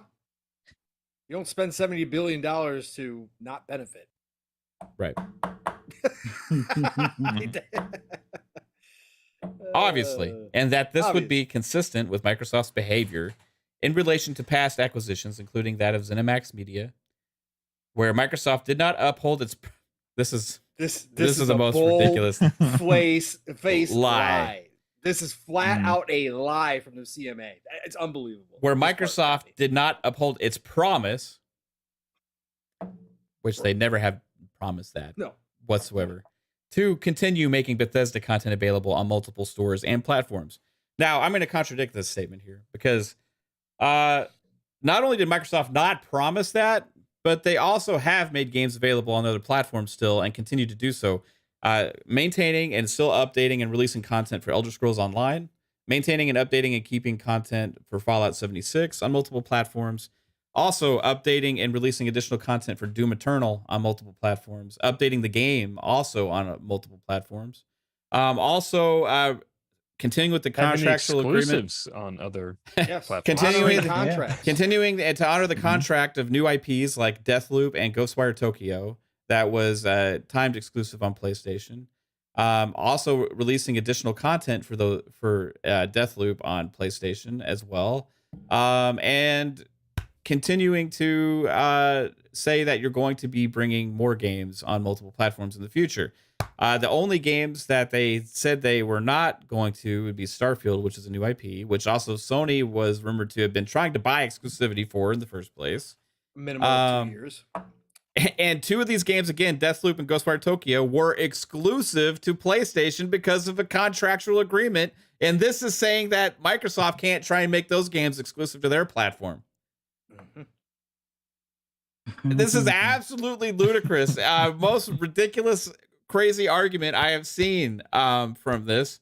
And it was never promised. Also, Phil did say that Elder Scrolls would probably, a future Elder Scrolls game would probably be exclusive, but never 100%. I'm still not 100% on that, just because the future, who knows what's going to happen by the time that damn game comes out. It's so far away. You know, we have Starfield release next year, and then I think that's another like 4 years away, probably after that. So talk about last we don't know what the industry is going to look like 4 years from now, 100%. Now, things change all the time. So they can't go and say that's 100% what's going to happen because those games have not even officially been announced for specific platforms yet. I'm going to be 55 when Elder Scrolls 6 comes out. Literally, I could be in diapers by then. Do I know that? I don't know that, but that might be the future. Like, again, this reading of the crystal ball in a volatile, still growing industry is the most ridiculous thing of all time. There is nothing in this industry that is set in stone. It is still highly unpredictable.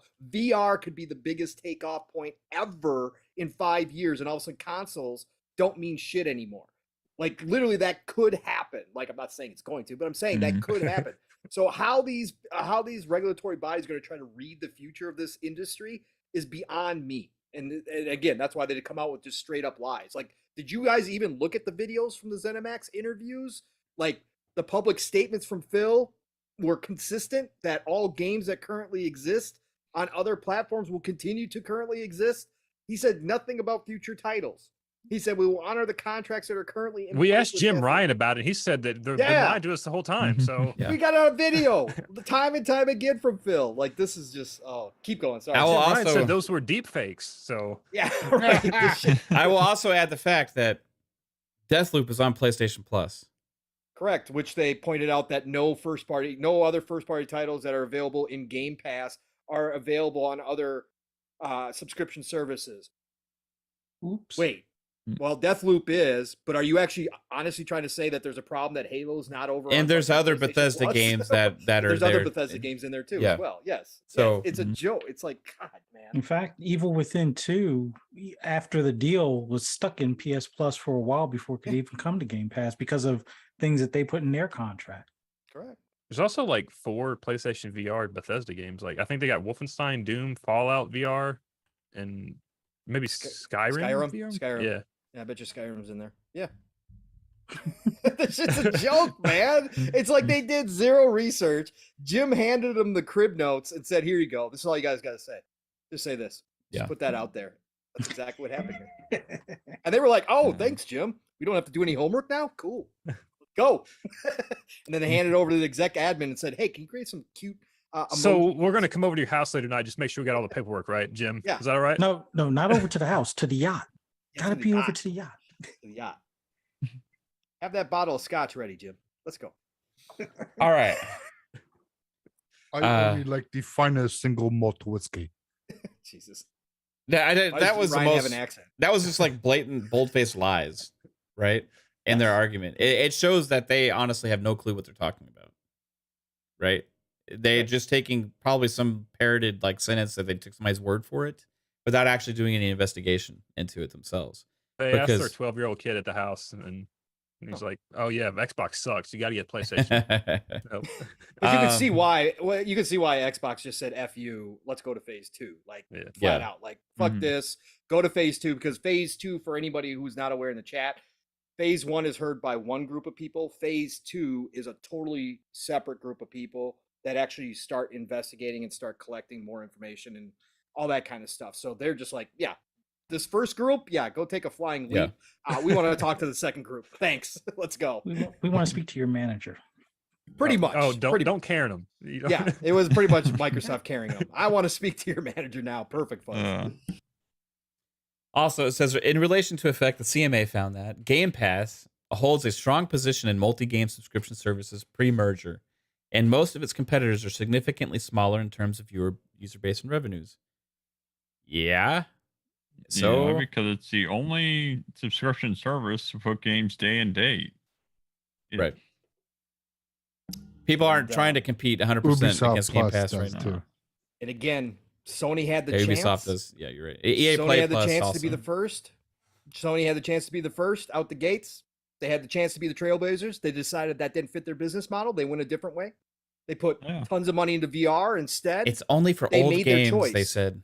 Yeah, they Mhm. made their choice. But they had an opportunity to take the lead. It's So unsustainable. now you're going to punish Microsoft for taking the lead? Okay. Microsoft Alright. Oh, yeah. financials prove that's not unsustainable. Because the whole argument going last week with the whole Xbox, the Game Pass profitable and all that stuff. Again, Mm-hmm. Game Pass resides within the Xbox and Microsoft gaming division. right? As a whole, the Xbox and Microsoft gaming division is profitable and growing, despite having to fund Game Pass. It's also growing subscription revenue every month and just keeps going up and up and up. It's working. Game Pass is Xbox has no sustainable. games house is sustainable. Maybe PlayStation could get some subs into their subscription service if they put some games in there that people are excited to We play got the bangers. right away. Xbox don't have no bangers. That's the best part. All right, take him. But Call of Duty leaving is going to destroy Sony, even though Xbox has nothing. So It's unfair. Right. yeah, take him. Yeah. Sony's going to dominate for years to come. Yeah, that guy had made a tweet about like, oh, Sony's gonna dominate because of God of War Ragnarok and blah blah blah this holiday. Like, and yeah, cool. Yeah, it sucks. We've all been saying that it sucks not having any big first party titles on Xbox this holiday. But what was he saying last holiday season when PlayStation had no big titles and Xbox So it had doesn't matter. Forza It's Horizon like- 5 and also Halo Infinite? You Doesn't know what I matter. mean?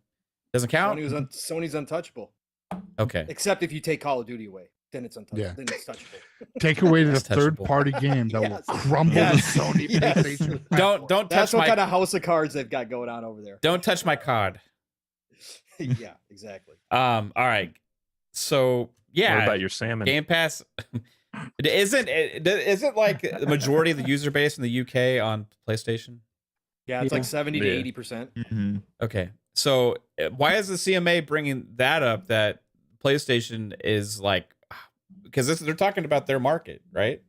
Mhm. This is supposed to be around the UK market and how it affects the UK customers. Yeah. Okay. They So don't care. why not bring up the fact that Sony has a strong position in gaming and has a significant market share in the gaming space in the UK? Like that's Because Jim didn't give him those numbers. okay. Jim didn't. Right. Okay, so let's go into the next point. Most Game Pass rivals lack the popularity and range of content that Game Pass would own post-merger. Given the importance of Activision's content, current and future rivals could be affected by any foreclosure strategies using that content. So basically saying that, well, after this, they're going to have a lot of shit in Game Pass. They don't need to get anything else, or they don't need to. Other publishers are screwed from being able to sell their games and all this kind of stuff. Didn't we just hear from a 2K CEO that that's not the case? Yeah. Pretty smart guy named Strauss. And then having all these publishers also release statements to regulatory bodies like the CMA, Mhm. pretty much echoing that sentiment as well. Correct. So the CMA in this statement is going based off of one thing: Mm-hmm. Sony. Sony good, Xbox bad.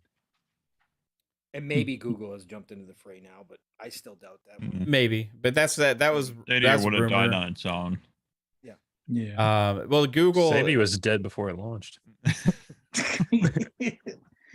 Google didn't have Google could have competed in this space if they really wanted yeah. to. They didn't Yeah, want. They Phil didn't. Harrison. Yes. They didn't want to spend money. They didn't want to go all in on it. You know what I mean? They had a dumb business model that wasn't a 1-for-1 for Game Pass. First off, that wasn't the same thing, right?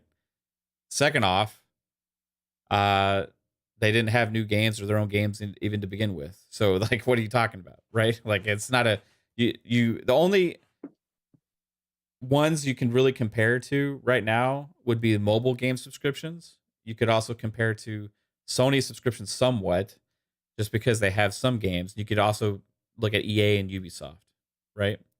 Also, Luna potentially. Do they have?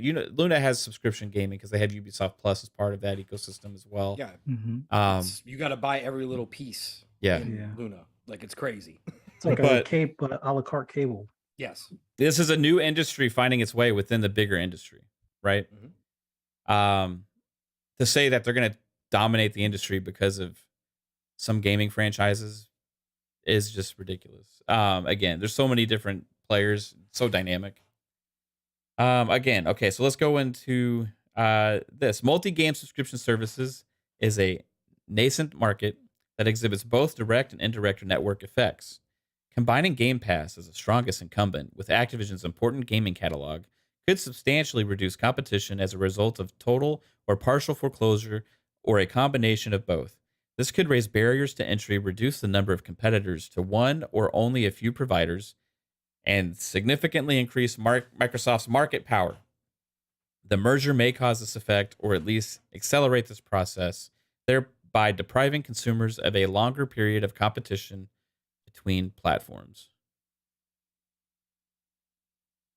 Is this conjecture? I don't. Oh my God, please don't. Please. There's that word again. Please don't. Oh God. Oh I God. gotta go.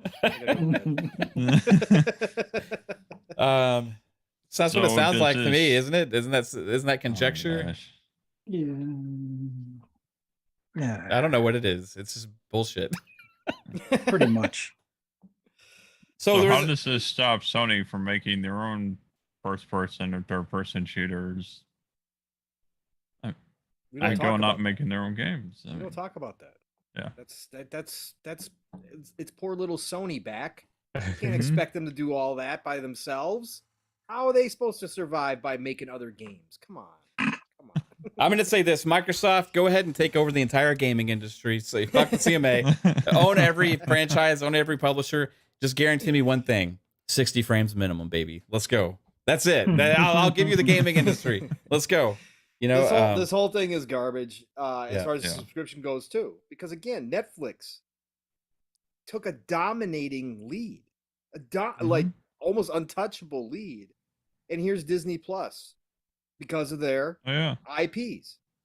And then you have your Coming- small players like storming back. Peacock, which could be compared to like EA Play or something like that. HBO Max, you got Yeah. all these Mhm. other ones that have sprung up around that. Again, this industry is too big, like Mav was just saying, just like the entertainment industry as a whole is. It's too big. It's not like Oh, yeah. you're going to have one Netflix and Netflix just wiped out all our other opportunities. No, other companies found a way. And again, we've got other subscription All it services. takes is Embracer to say we're going to start doing our own shit. And then, Right, exactly. But you can Yeah. have one big one. You can have a dominating factor. That doesn't stop other people from coming into the marketplace whatsoever. It's nonsense, man. It's such fucking nonsense. I just got the Oh, biggest yeah. fucking leg cramp, man. Did you? Yeah, I was like, oh my God. Let's try not to interrupt. Okay, we're good now. Uh, Need some Oh, yeah. water. stretch I've been before wa- podcasting, man. You're out of shape. I was out throwing the ball with my daughter before. I should have stretched. Ooh, yeah, that's tough. Ooh. What were you saying back? No, I was just gonna say, talking about the streaming services. Yeah, I've been watching old Star Trek on Paramount. I've been watching Rings of Power on Amazon Prime Video, and then She-Hulk on Disney Plus. I mean, people are just gonna go where the product they want to view is. At the end of the day, That's a crazy thing. Wow. What did you just say? Back. Yeah. What? No way. Is that Strauss Zelnick, the head of Take Two, just said that. You're boggling my mind. You're as smart as Strauss. Is back. that Holy that shit. common sense? Can you go apply at the CMA? Like, move to UK. We need some more common No. sense in there. I like where I live. That was exact Strauss. That was Strauss's exact point, though. Yeah. That's what Strauss's point. He said we compete with nothing and we compete with everything because we're competing for people's time, right? That's the main competition now. But he said nobody could take our great games away from us. If we make a great game, people will come. That's how it works. Yeah. Period. Yep. Sony, Bingo. they continue to make great games. People will continue to play on PlayStation. That's how it works. Yep. And if they make another great game that so happens to be COD-like, people will come play that game where it's at. Nobody can take that away from Sony at all. And if they decide to start dropping their games day and date in the game into PlayStation Plus, guess what? They'll have the same effect that Game Pass has had over on Xbox's side. Even if they do it 6 months after launch, even if they do it a year after launch, if they finally announce that they're going to start putting these games on a regular basis, people will start subbing to their service. They got a lot yeah, of but other things they that's gotta going to fill be a in. $3 extra charge. So it'll be a $20 tier now. That's okay. People will still come. They will pay for their premium quality, Jasper, as we've heard. So charge them more. That's fine. They will pay. That's the whole point. It though. only That's gets you tier lost in 2 all support. this. What Back said is exactly. Yeah, that's right. Back said it. Back said it exactly. And this is what Mav and I were talking about last night. It's just stupid. These comments from the CMA aren't based on any type of reality. Even if you go outside of the gaming industry to find other examples in other industries, you see the same thing happening over and over again. Everybody said nobody's ever going to have all these subscriptions. Well, guess what? Everybody's got all these freaking subscriptions now. Mm-hmm. Not saying that eventually people won't start cutting back, probably already happening right now with how the world is with inflation and stuff. But still, people sign up for HBO Max to go watch whatever brand new movie they're dropping in there, right? Amazon's puts out Rings of Power, people go watch it over there. That's how this all works. That's why any of this makes any sense. Even if you're looking down in the crystal ball down the road, if it winds up that we wind up with consolidation to the point where there's only 3 major subscription services, whoever they are, that's not a problem either. As long as there's not one person owning everything, as Mav just suggested that Xbox should, as long as there's not the Eye of Sauron over the entire industry, everything's going to be fine. There's still going to be competition. Small people are still going to be flourishing. And it's going to be a battle. It's going to be a competition for content to get into those subscription services, which is good for the little guys. This is how it all works. These people are nuts. Sorry.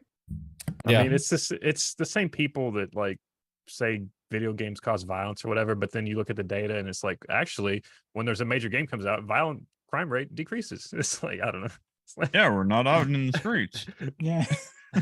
Right. There's correlation, right? Cause and effect. There is some of that. But if Microsoft tomorrow decided to wake up and Phil announced on Xbox Wire, well, guys, it's been a great run, but Game Pass is now going to be $50 a month.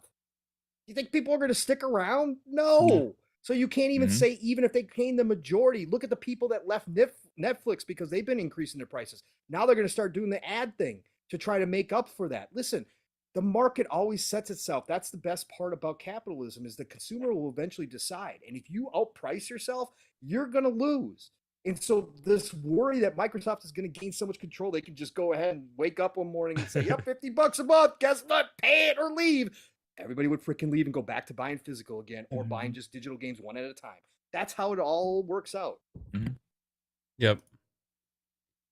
People will go where they have to play the games.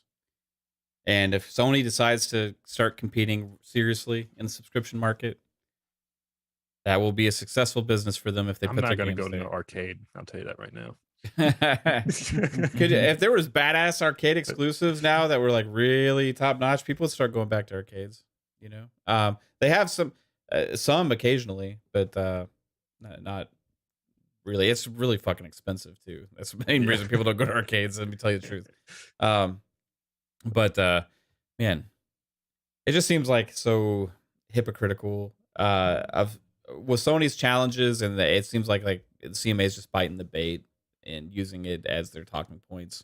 The issue is like not that they're moving to phase 2 because that's really what they were going to do all along. Regardless, is that they're being so public with these like challenges and statements that are gonna potentially sway some public opinion with misinformation, and it's almost like they are a It's host also of very one-sided.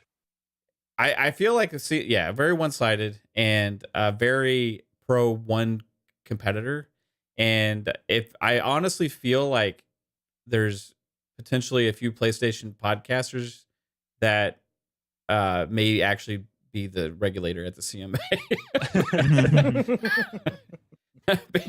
Because like the way it's worded and everything, it's just like it's just misinformation, a lot of like false stuff, the blatant lies and some of this stuff, right? Blatant non-truths, right? Well, that's probably their research they did. They just went PlayStation good on YouTube, and then they found a podcast. Yeah, factual errors. You know what I mean? Like it just doesn't make any sense how they can releasing actual blatant misinformation to the public like that, you know?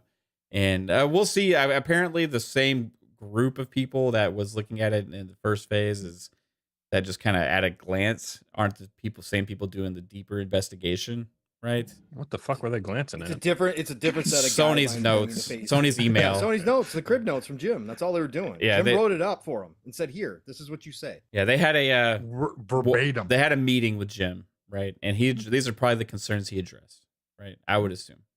He's like, look, Microsoft's going to dominate the industry. Is that Why is he Jim? Australian now? I don't know. First Psycho gave him some weird accent. Now he's Australian. Jesus. It's like you can't allow this to happen. You can't let it be. Now I want Jim Ryan to be Australian for real. We need Call of Duty to be part of our PlayStation, but for the future of gaming for everywhere, for everybody. You don't, Microsoft's gonna ruin everything. It's up Why to are you. you putting like JFK like pauses in there? It's up to you, CMA. You hold the fort for everybody. You're the biggest regulatory body there is. I got faith in you, CMA. By the end of this decade, PlayStation will be the #1 system. There will be no PS6 if this goes through. Can't allow it. I don't know what the hell how they're just taking these talking points and running with them like that. But regardless, long way to go in this thing. Yeah. Like Hogue said, this is more about politicking and showing posturing, stuff like that, right? Than actually what's going on behind the scenes, right? Mm-hmm. They just have to get their tweets out and their voices heard because they got to make a name for themselves. That's what I feel like. Yep, it is. we're no longer part of the EU. We Mhm. are the tough guys. Yeah. We're going to stand tall against big bad Microsoft. Yeah. Yeah. Until and Microsoft lie. walks in there and goes, hey, you guys like Windows? You like that office you're working on? That's going to be gone. How about that? No more support. How about that? We're going to revert all your PCs back to Windows 98. Yep. No, Windows Me. Let them suffer. Windows Me. Yeah. Well, it's okay. Microsoft will just our old typewriters. Yeah, right. Was that Winston Churchill? Got our dot matrix printers around here somewhere. God damn it. We'll pull them out. Right. No, Speaking of pull out, you don't. I don't. Oh. Hey. Look at that. What are we talking about? Pulling out. I don't know. Okay. Right on. Maybe maybe we'll move on. All right. Are you cramping again? So, no. It's No, a this- it's a this whole brain it's a brain CMA cramp. Brain cramp. Dude, Eat a banana? Maybe. eat a banana. I like bananas. That might make it brain worse. aneurysm. Yeah. But We aren't on Ultimate BS yet. That segment's coming up later. What are you saying, Psycho? with the CMA, didn't they get fined 18 million for lying? No. Was it lying? They didn't. No, They it's I a think procedural. yeah. It was a procedural misstep that they did in one of the cases. Look, there's a lot of back and forth information out there. Luke Steele, who deals directly with the CMA because he's an M&A attorney over there. Yeah.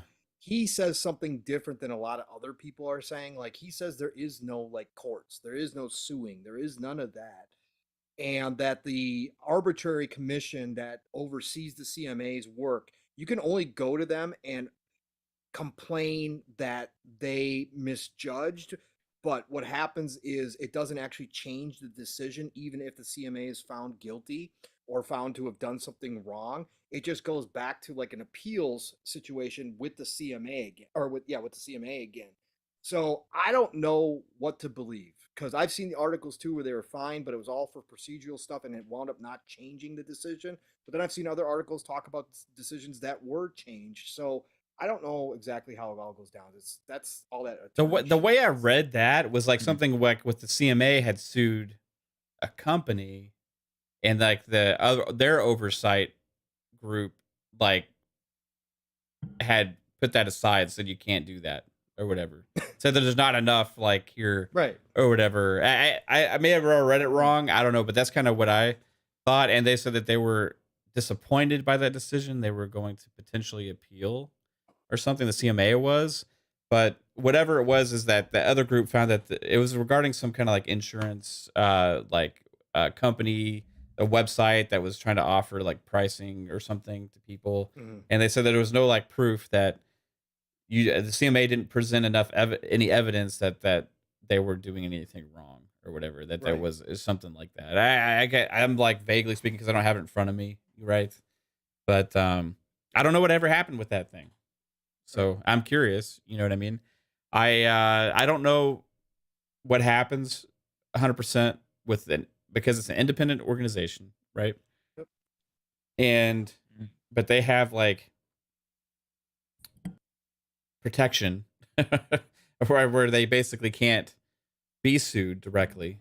But I don't know what happens if Microsoft says "F you," we're going to do this deal like in the States, right? Like here with the Amazon thing, right? Yeah. With the MGM, Yeah. like didn't the FTC say no, but they went ahead with it, right? Yeah, they said go ahead, take us to court. We'll see you there. So is And the that something FTC just is that something Microsoft could do? Like, Well, no, there are certain things that they could still move forward with the deal even without the CMA's approval. They could move forward with the deal, but games in the UK, Activision Blizzard games in the UK, could not necessarily be distributed in the same ways over there. So they might have to have an outside publisher publish games in the UK. They might not be able to offer Call of Duty in Game Pass in the UK, etc. There's certain things that they could do to work around. It'd be a mess. Hogue said it's like that's like worst case scenario. No company wants to do that, but this deal is so big to Microsoft that it is possible that they would find a workaround to make this happen no matter what, and then start the bad press over in the UK going, look what your CMA did. Look what your CMA did. Hopefully putting some political pressure for them to go back and look at it again. That's like the worst case scenario for Microsoft and Xbox though. So right. We'll see. I mean, again, there's a lot between. I don't think. I think this is grandstanding. I think this is them taking the most extreme side that they could find, which was Jim Ryan's words.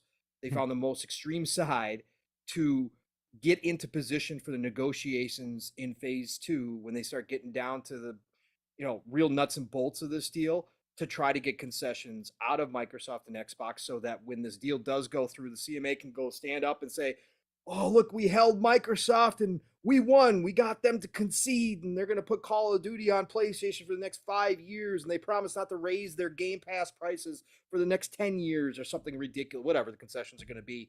But they're just going to parade those around and say, we won, even though Microsoft is really the winner once this deal goes through at the end of the day. So Okay, so I found this thing regarding this, CAT and CMA, Yep. right? Yep, CAT's the oversight committee, right? Yeah, so on August 8th, 2022, the Competition Appeal Tribunal set aside the CMA's infringement decision and its compare the market investigation relating to the use of wide MFN clauses. CAT concluded that CMA's definition of the relevant market in the decision was materially wrong, and that the CMA has failed to show to the requisite standard that the wide MFNs had any appreciable anti-competitive effects. The CAT was highly critical of the lack of quantitative and econometric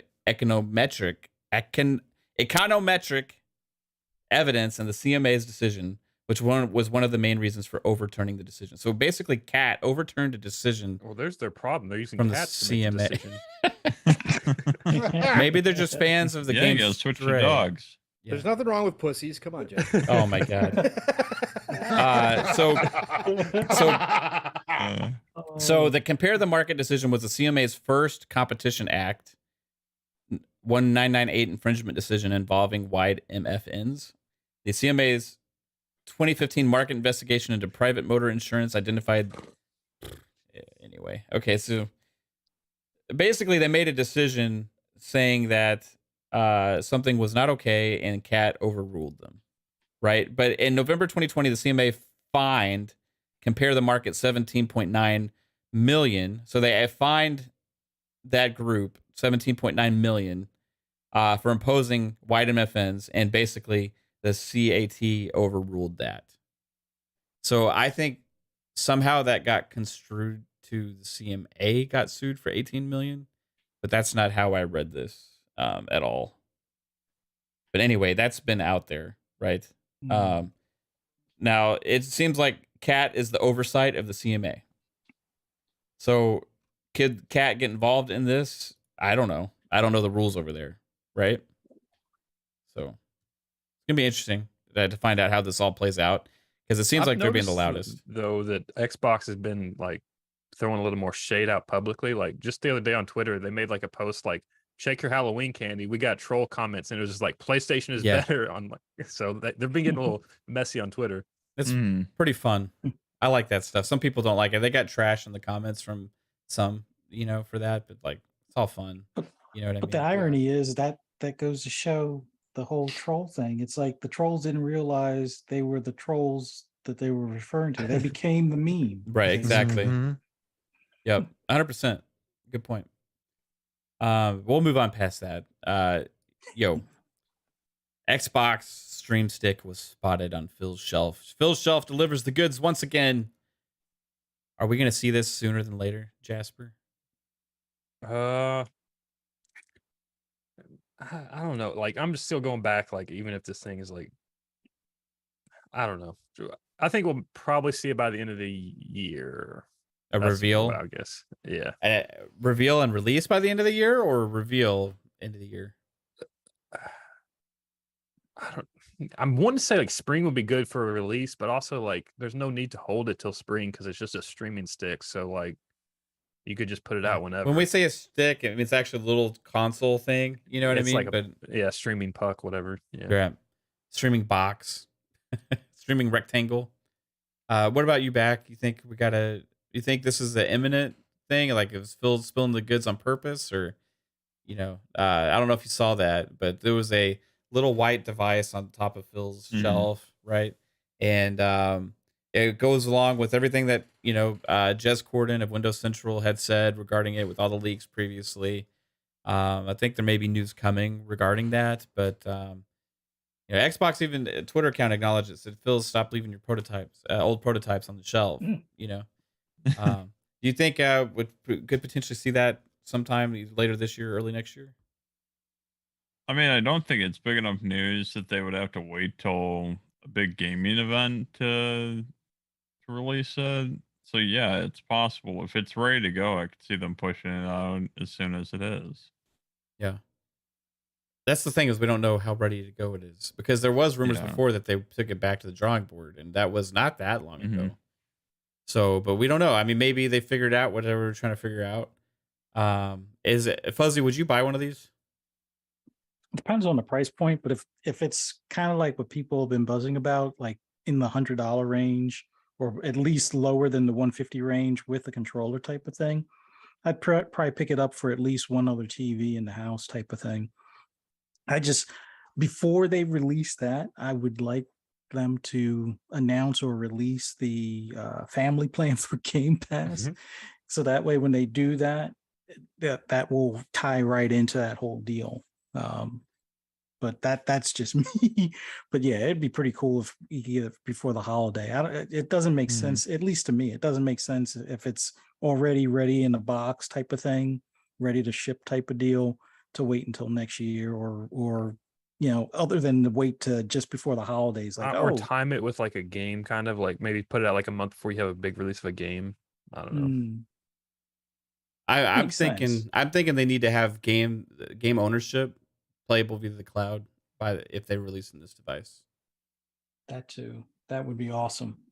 Because I'm not sure how the streaming stuff works on mobile. I'm assuming it's going to be pretty much the same thing as that streaming thing, but I'm just not too familiar with like how in depth it is with mobile. Like, can you play every game, or is it just cloud device? It was cloud games. I don't know. It sounded like it's going to be just a cloud device, but Microsoft has been working in the background, because you could stream your Xbox like native stuff to a device, right? Right. Yeah. It seems like if you have your Xbox on in, like, let's say another room or on the same network or something like that, or possibly I don't know if it would work outside of network type of deal, but you'd be able to access anything that's on that hard drive. I'm sure it's cloud gaming, right? Maybe you can also do console streaming to it from one console to the other, but I'm pretty sure you're gonna have like a native like Xbox like app built within that's going to have access to other apps like Netflix and Hulu and Amazon Prime, because if it doesn't have those, it's dead in the water, right? And within that, you're gonna have your Game Pass app. But my thinking is like, okay, you're marketing this thing, you're pushing it out as an Xbox branded item, right? So let's say you put it out there $100, right? It has mass appeal potentially, because you're competing against Roku's and Chromecast and Fire Cubes and stuff like that. At the same time, as also being a cheap option for people that are just looking to get into gaming as well. But I'm thinking that yeah, I was talking about this with Pong yesterday. Didn't we see this? Was it in the OS? Like there was like the thing where it's like Project Keystone and it showed like different stuff. Was that an OS leak? Where it's like saying the name of like the code name for the OS, the operating system? Keystone was a code name for the device. Okay, because I was going to wonder, like, what I was getting at is like this thing may have its own like kind of like mini Xbox dashboard, so Right. it could be a little more Yeah. locked down. And if you stream Netflix through your Xbox like app itself, so you wouldn't download a Netflix app, you would download a Netflix app in the Xbox like app, kind of like you do now with your normal Xbox, you know, Right, instead exactly. of having multiple apps to switch through. So if it has its own like kind of operating system, it may not do as well just like with general consumers. It may only do as well with like actual gamers. Well, I mean, I would it think it would could if you. function. I think it would function more like the smart apps, like the apps on your smart TV, than that, because they've already talked about how Samsung TVs and in other countries LG TVs are going to get the Game Pass app that'll just come with the TV, where it's just going to be a box that connects the apps to your TV if you don't have a smart TV. Yeah. And as far as games, like a game launching with it, I'd assume this would also have a trial for Game Pass, so you wouldn't necessarily have to bring games out with it. At the same time, they could try what's already in the service and see if they like it. I'm thinking because of the way the device looked, it's beefy enough to be able to have some kind of native hardware that's powerful enough to at least run a simple operating system on it, right? That's like, Yeah. so what I'm thinking is you're going to have like Xbox, like you said, Jasper, but if that can like play mini dashboard or something. yeah, but if you can play Netflix and Prime and not Roku, Hulu and HBO and all that stuff, that's all people use those for generally anyway, Yeah. right? So then you have your Xbox app, right? As well, that my you point click was, on. I'm just wondering if you go through the Xbox app to download Netflix, or if there's just like a seperate No, app store where that you can there would just be download Netflix by itself. I think you'd have Xbox would just be like a dashboard for your Xbox, and you'd have it'd almost be like playing a Series X, right? Or Xbox One. You'd boot it up, and you'd have your screen there, and you'd have Netflix, and you'd have all these things, and you have Game Pass, right? Game Pass would be a separate app, just like right now. It's an app you can boot up within your storefront and see Game Pass. But what I'm thinking would be like I'm hoping they get this figured out, because it's been a rumor that they've been trying to work on this for a long time with getting game ownership with the cloud, right? And when they originally announced Game Pass and the cloud streaming and xCloud, that was part of the original announcement that in the future you also be able to play the games you own. And then also you got to do a lot of work around stuff like that. But if you're giving people access to a low entry point like that for like $100 or something, right? Even if it comes with a free month of Game Pass. But there's a lot of people that don't necessarily want to sign up for subscription for something, right? Or another subscription on top of the other ones. And to get the gaming benefit out of that, having to get a subscription on top of the movie subscriptions and stuff would be a deterrent potentially from keeping as many people trying it. But you may get people to buy one game, right? Like you get a family or whatever, and you buy this device $100. Let's say you can get, say they're Call of Duty fans or whatever, or NBA 2K or Madden or whatever it is, and you can buy that game. Come with like Minecraft for free. Give it to your kid. If that was playable via the cloud, that would add a lot more appeal to the device, right? Than having the device gaming only be behind a subscription. So I'm thinking there could be potential where the whole game ownership thing with the cloud could start to potentially take into effect. Remember, that's how Stadia worked, right? Yeah.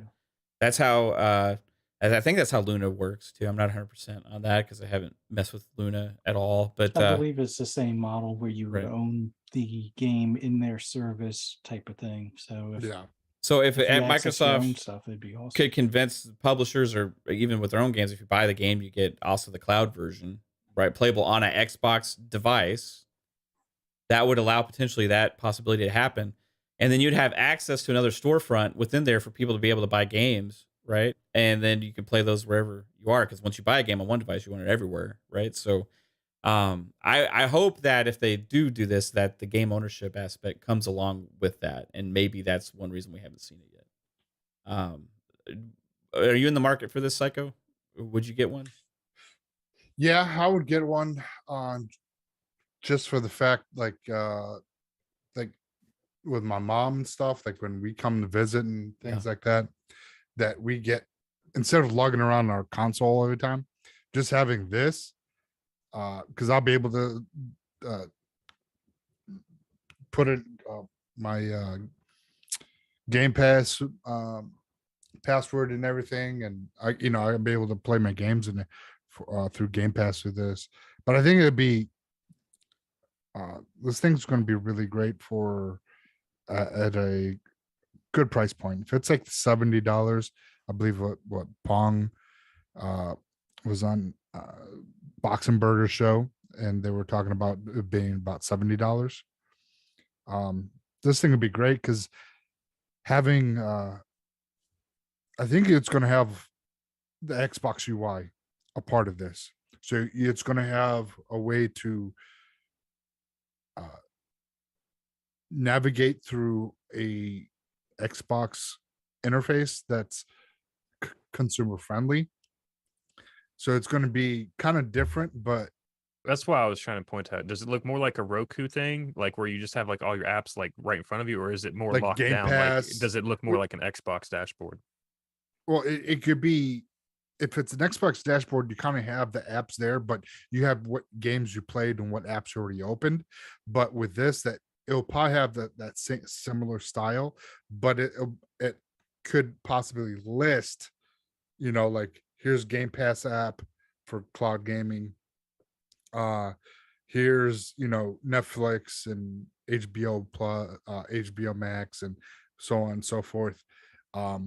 The thing I would like to see is that if you're able to play cloud gaming, and if you're able to pin those games to the interface, so this way, if you're playing, let's say Scorn, if Scorn is through xCloud, you can, it's right there on the home page per se, and then you could play that Does it game. have that dumbass rocket chip that flies across the fucking screen every time? Probably so. Well, if it's streaming, more than likely, but it's like, it's just because of the connectivity. That's So the one. it's- That's the one thing like that. I've never had a good cloud experience, and I'm just like, it would be cool to have it like hooked up to the feed if I'm playing like some simple game or something. But like, just the cloud is always dog shit. It's your internet. It's your internet, I bro. was playing. I have 250 downloads. I gotta check on that Must upload, be man. shitty. I get pretty damn I good was experience. playing- 56. I was playing Halo, Gears of War 5, through I played it xCloud. LAN on a fucking PC browser. Oh, Well, so that's there it is. so PC browser. Psycho, you played some Game Pass games on my Steam Deck via Game Pass, right? Mm-hmm. And how was that experience? No, that was good. I mean, it wasn't. It was smooth, and there wasn't. It wasn't as native being on a physical Xbox, but it was a really good option if you didn't have a dedicated hardware. So it was pretty smooth, and I think that's where this little device is going to be. I think it's going to be because I was saying a moment ago, I was playing Gears 5 streaming on xCloud back when the launch of the Series X. I was waiting to pre-order it, so it wasn't like the best, but I had it had a little bit of latency, but I was on 4G, not 5G. So when I played that hooked it up to 5G at home, I had really good connection, but I had 400 download. So I think it was something 100 upload. So it was good. And I think that this experience is going to be for a lot of people that have multiple family members and I think they'll announce Family Game Pass, as Fuzzy was stating, at the same time as this too. I think they were going to announce that at the, here's they're going to announce Family Game Pass, and then they'll announce this Project Keystone. I think that's what we're going to announcement this. I'm hoping this holiday, because that'll be like perfect right before Black Friday.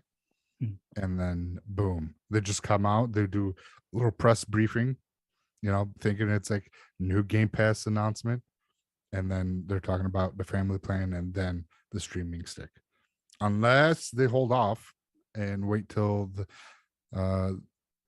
all the CMA and the regular this whole ABK deal go through. I like when we had Kevin on FSP, he brought up they could announce the Game Awards. I thought that was a really good idea.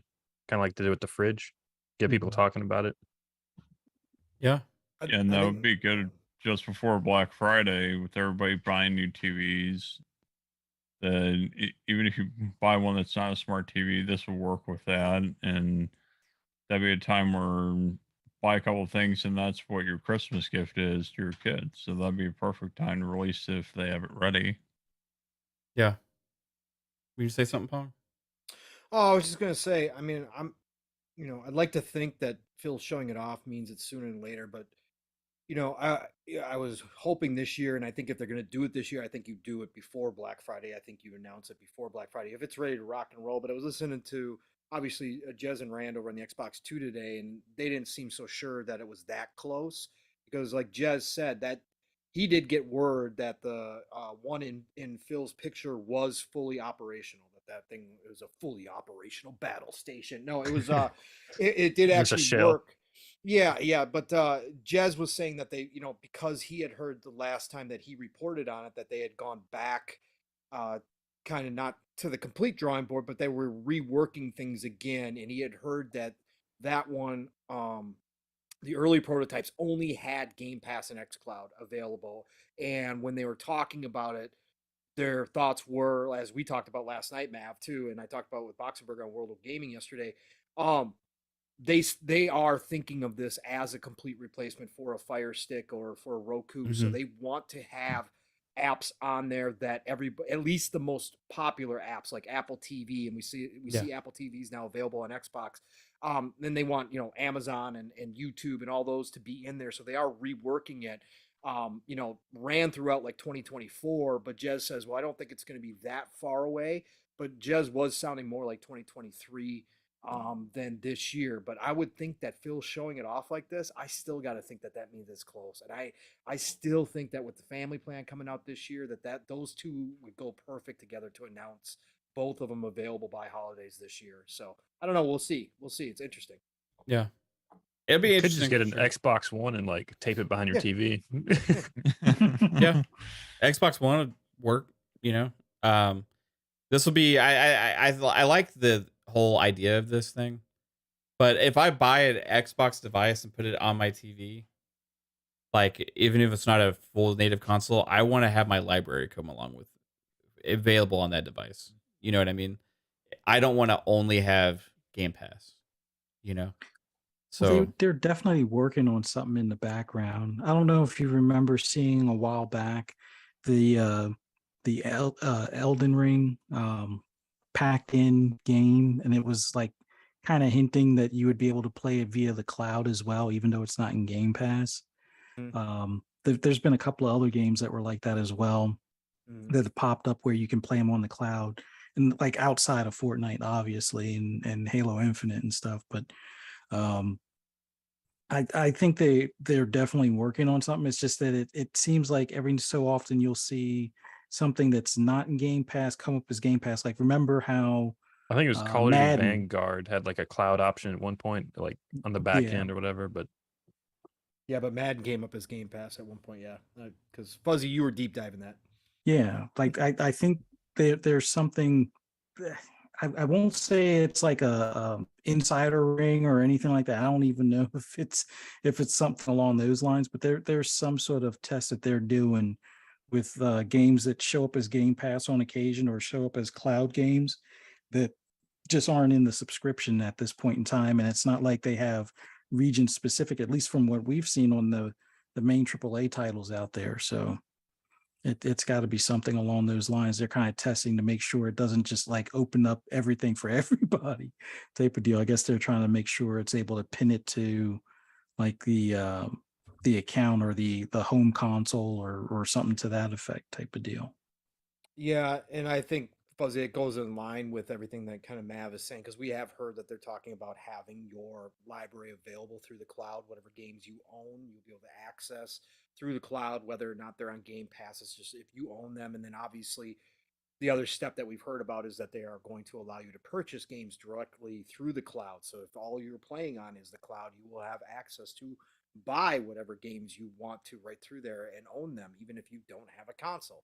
So I think that makes total sense that would all be rolling out, sooner than later with this device as well. Because like Mav said, if you take this part, I mean, I would be satisfied with just having Game Pass on it. If I was going to travel somewhere, I really wouldn't need my full library, but it would be nice to have the full library for sure. The one thing that Microsoft likes to put stuff out before it's ready, like with these kind of technologies, and if they put it out too soon, we'll never see something like this again for like 10 years. Because like they like to push stuff out like early, like this or late. Just like the Xbox One, they were trying to do all that media stuff, and like that was too early. So like they have to get the timing down with this perfectly. If they don't, it's gonna be bad.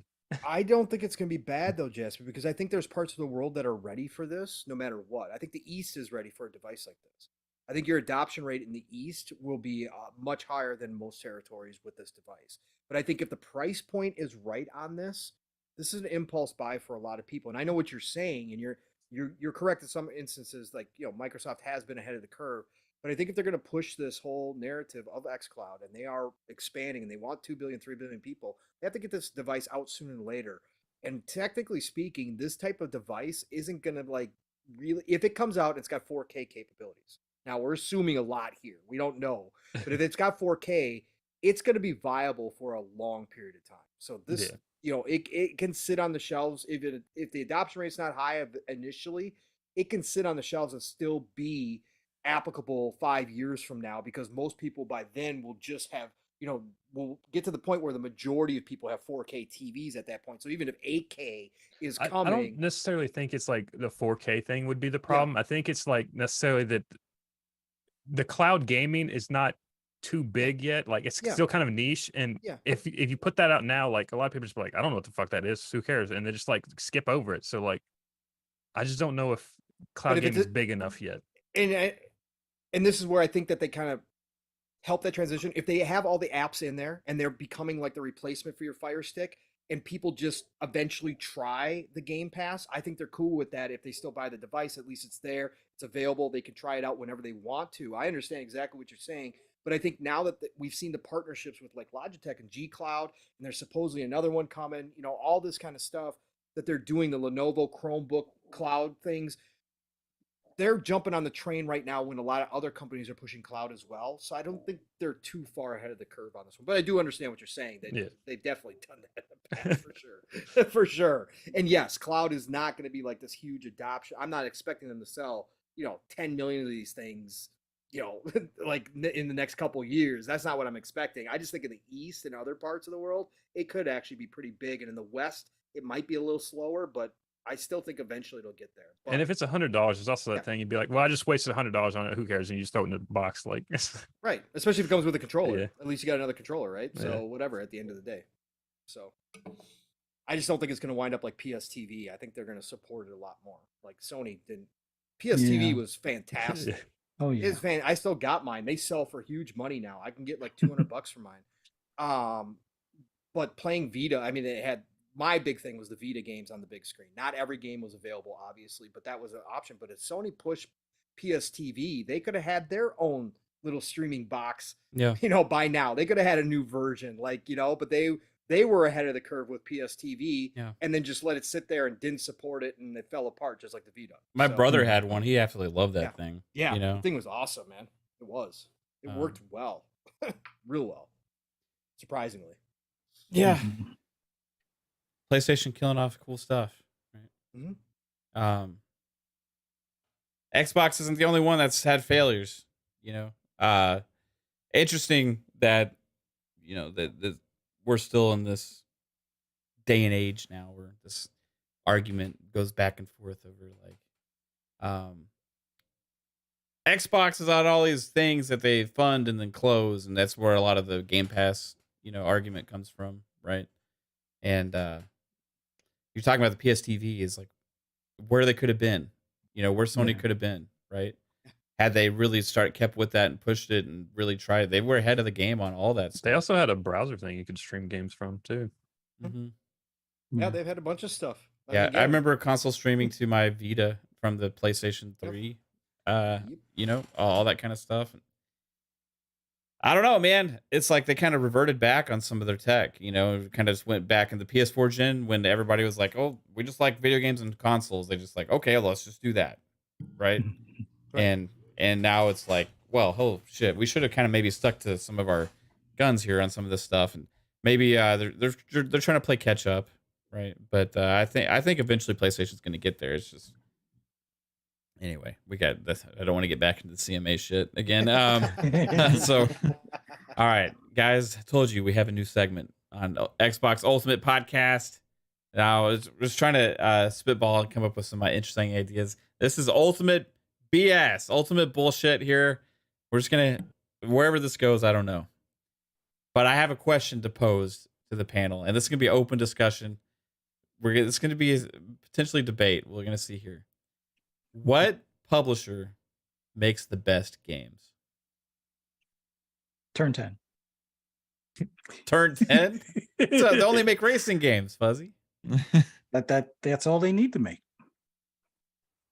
That's all I need You to already make? know what mine is. So. Bethesda. Yeah, of course. Why? Of course. Generational games. But it's Bethesda, Pong. Bugthesda, yeah, I know, Bugthesda. Those Bugthesda games are generational type games that are played 20, 30 years after they come out and continuously get support. There's people still to this day modding Morrowind, for God's sakes. Like, that's like unheard of that people are still making that game even better to this day. That, again, for me, because it's my favorite style of game. Western RPGs are my favorite style of game. Bethesda, with the sandbox, creativity, with the exploration, with the sense of adventure, with the you can do whatever you want to type games. Those are my games. So Bethesda would definitely be my favorite publisher. Okay. I mean, you make some good points, right? I have a different one. Jasper, who makes the best game? Who makes the best games, right? Yeah, I know. I've been trying to go through it because, like, if you had asked me like 5 years ago, I would have probably said like EA or something like that. But like, I can't say them anymore. Oh my God!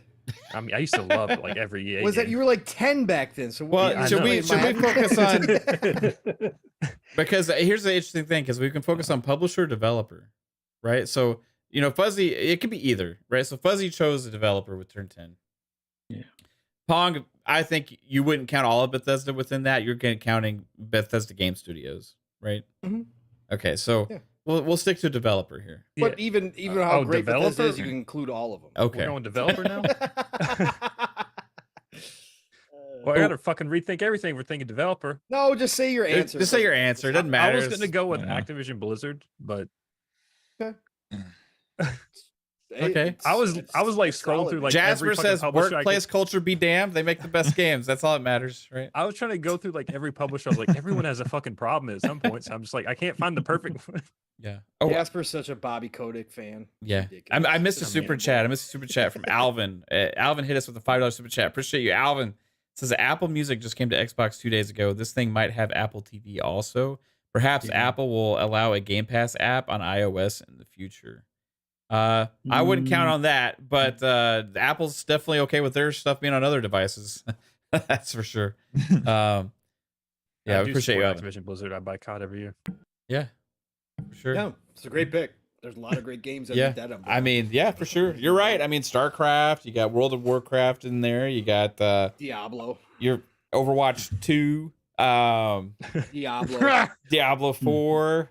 Yeah, it's coming out. Diablo 3, Diablo 2 Resurrected. Diablo 2 is one of the best action RPGs ever created. Yeah, I mean, Activision, Activision's had a lot of misses in the past, but they also had a lot of great games. Call of Duty, Modern Warfare is awesome. You know, a lot of their licensed games used to be ass back in the day. You know, but then they also released some really good ones too. All right, Back from Dead. You got to tell us who's the best, who makes the best games. Period. Developer or publisher? Whatever you want. Okay. Bungie. I mean, just Bungie. looking at my games. Bungie, come on. You know, Yeah, he if wants we're to just go going Bungie. developer, then yeah, it's definitely Bungie. I mean, I was thinking got that, over- but then I was like, they've lost me with Destiny over the years, and they've had so much change. I was like, I can't go with them anymore. They haven't lost back. oh, absolutely not. I've been playing that since House of Wolves on Destiny 1, so for about 7-8 years. Yeah. And I've got probably by now, over 5,800 hours in Destiny 2. So yeah, definitely. Even in the first year of Destiny 2, they tried to kill that game, and even they admitted it. They Saying lost that me with they that. made I it was way all too in, and then casual. year one Bungie, Yeah. year one Destiny 2, just like I can't anymore. Oh yeah, they tried to make it way too casual. They admitted to that. In the second year, they updated all the guns, brought back random rolls. In year 3, they revamped the armor system, so now you can have mods. You're not trying to hunt for one piece of armor with just the perfect rolls. You have more customizations with that. In year 4, they added stasis as a new subclass. In year 5, they started revamping all the subclasses now. Now we have more customization with those. And you can even see in the Lightfall trailer, now they're going with entirely new subclass and strand. They're continuing to evolve the game over time. It's interesting to see where it's come from, and now they've even made the promise that they're not getting rid of all the expansions, which is really nice. But hopefully, at this point, they even bring back a lot of that year 1 stuff, and they can revamp it. At the very least, I love if they bring back some of the old raids in there, and be able to revamp those and bring them up to the new system. But I mean, there's issues in part of the game, and yeah, they have lost part of the player base, which luckily one of the most recent updates that they just talked about yesterday is getting rid of all planetary materials, which gets rid of a lot of currency. It's just, there's too many currencies in the game at this point, and it's making it overly complicated for new players to jump in. So yeah, absolutely. I mean, they still got a lot of work to do with it, but the game is in a fantastic spot right now, and the story keeps getting better, and I can't wait to see where they go from here. Yeah. Fair enough. Bungie's made 2 of the most transcendent franchises in gaming history, right? Changed the industry twice. So that's a good one. Psycho. Oh yeah. Who is it? So this developer has transcended the gaming universe. Atari. That's They have- conjecture, sir. That's Atari, conjecture. We don't They have the best IPs in a very long time. It started off with 2 doctors that decided to make a gaming studio, Knew you were going. BioWare. Are they still BioWare. though? Are they still make the best games? Not anymore, but they used to be. They left Right? the building. Dragon they Age? used to be the That's- like but they used you to be on can't a pillar among defend- themselves. You got some They're- nostalgia glasses on there. You need to take those off for a second. They That's the have most the best game ever? That's the toughest part about this map is because Mass whether you Effect, include all of BioWare. history or not. I mean, Yeah. it's like Yeah. Yeah. and you got Capcom, you got Ubisoft. I mean, my God, if you're gonna go Oh, yeah. back to the past, right? It's up for debate, bro. You know? It is. It is. BioWare, 'Cause I would- I would've used said to agree. massive otherwise. I but was trying to massive- think of like today's terms. Massive. If you asked me today, that's where I was like, no, you Yeah. just said best ever, so that's what I went with. Okay. Who makes the like going with best- BioWare? The best games, and that was BioWare. You can't Mass Effect, Anthem. Dragon yeah, Age. Andromeda is generational. Andromeda and Well, Hey, I yeah. enjoyed Andromeda. I know you did. It's my It Star wasn't Trek game. as bad. Star, all right? It Star Trek wasn't that simulator. yeah, their They got- they mouths made just it looked better. like fucked up the whole time when they're talking. Have you played Vanguard? Yeah, I beat it. Got all 1,000 gamer score. Yeah, that's pretty bad. Oh, I love this. All right, Mav. Let me get to these super chats real quick. Oh yeah. Delay some more. All right. Yeah, Holly. I'm gonna appreciate you. Chris Jones with the $5 super chat says the Suikoden fan and me wants to say Konami because Suikoden, but that's not fair. LOL. I agree. Pong and Bethesda Studios. Appreciate Chris. Chris Jones with another $5 super chat says the wait, never mind. I repeated the same one twice. Yeah. Chris Jones with another $5 super chat says when Ayuden Chronicle 100 Heroes comes out, it might be Rabbit and Bear Studios, which are old Suikoden devs. Yeah, I'm looking forward to trying that game out when it comes out. All right, so I'm gonna lay the gauntlet down, guys. Here, Rockstar. Yeah, I knew you were going there. It's a good one. Hmm, No question. it's That was Kate's. No, I'm just kidding. So the best game Which is Rockstar? a There's like 12 of 360 them. game. What? No, Red Dead Redemption 2 was last generation. Red Dead Redemption 1. I didn't think you liked 30 FPS games. Oh, That's If people that- he knew. Jasper, if that game released, every game last generation was fucking 30 frames, right? I know. If that game came out today and it only ran at 30 frames, I would be shitting all over them, and I wouldn't buy it day one. Oh, Amber Heard over here. Watch out.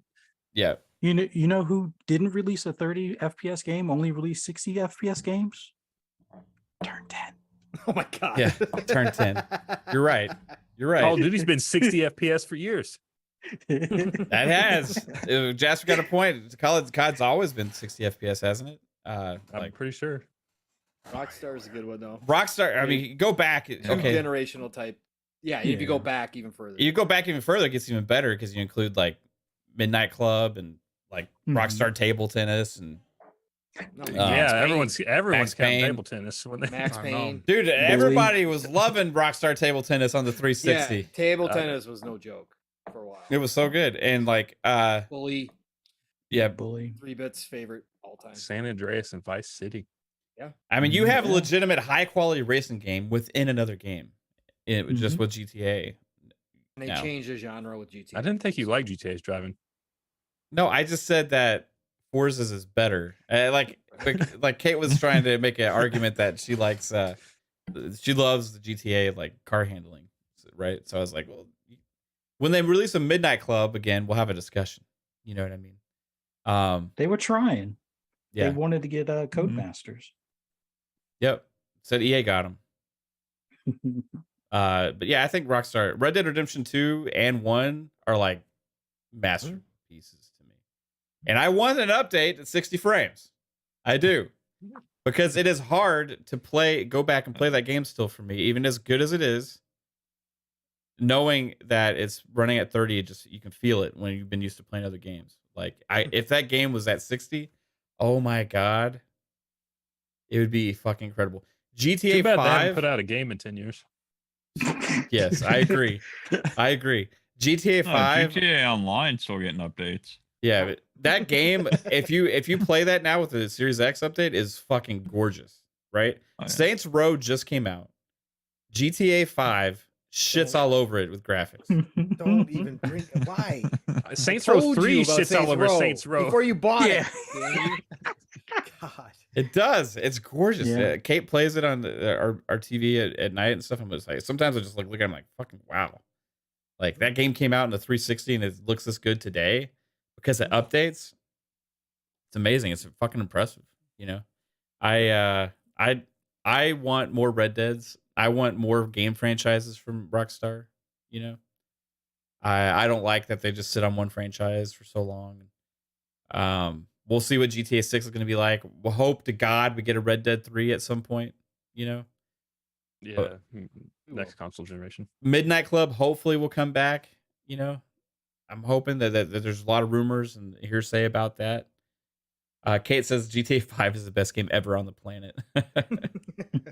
It's sold. One of the best selling. Sold like A lot of people agree with you, so that's what it is.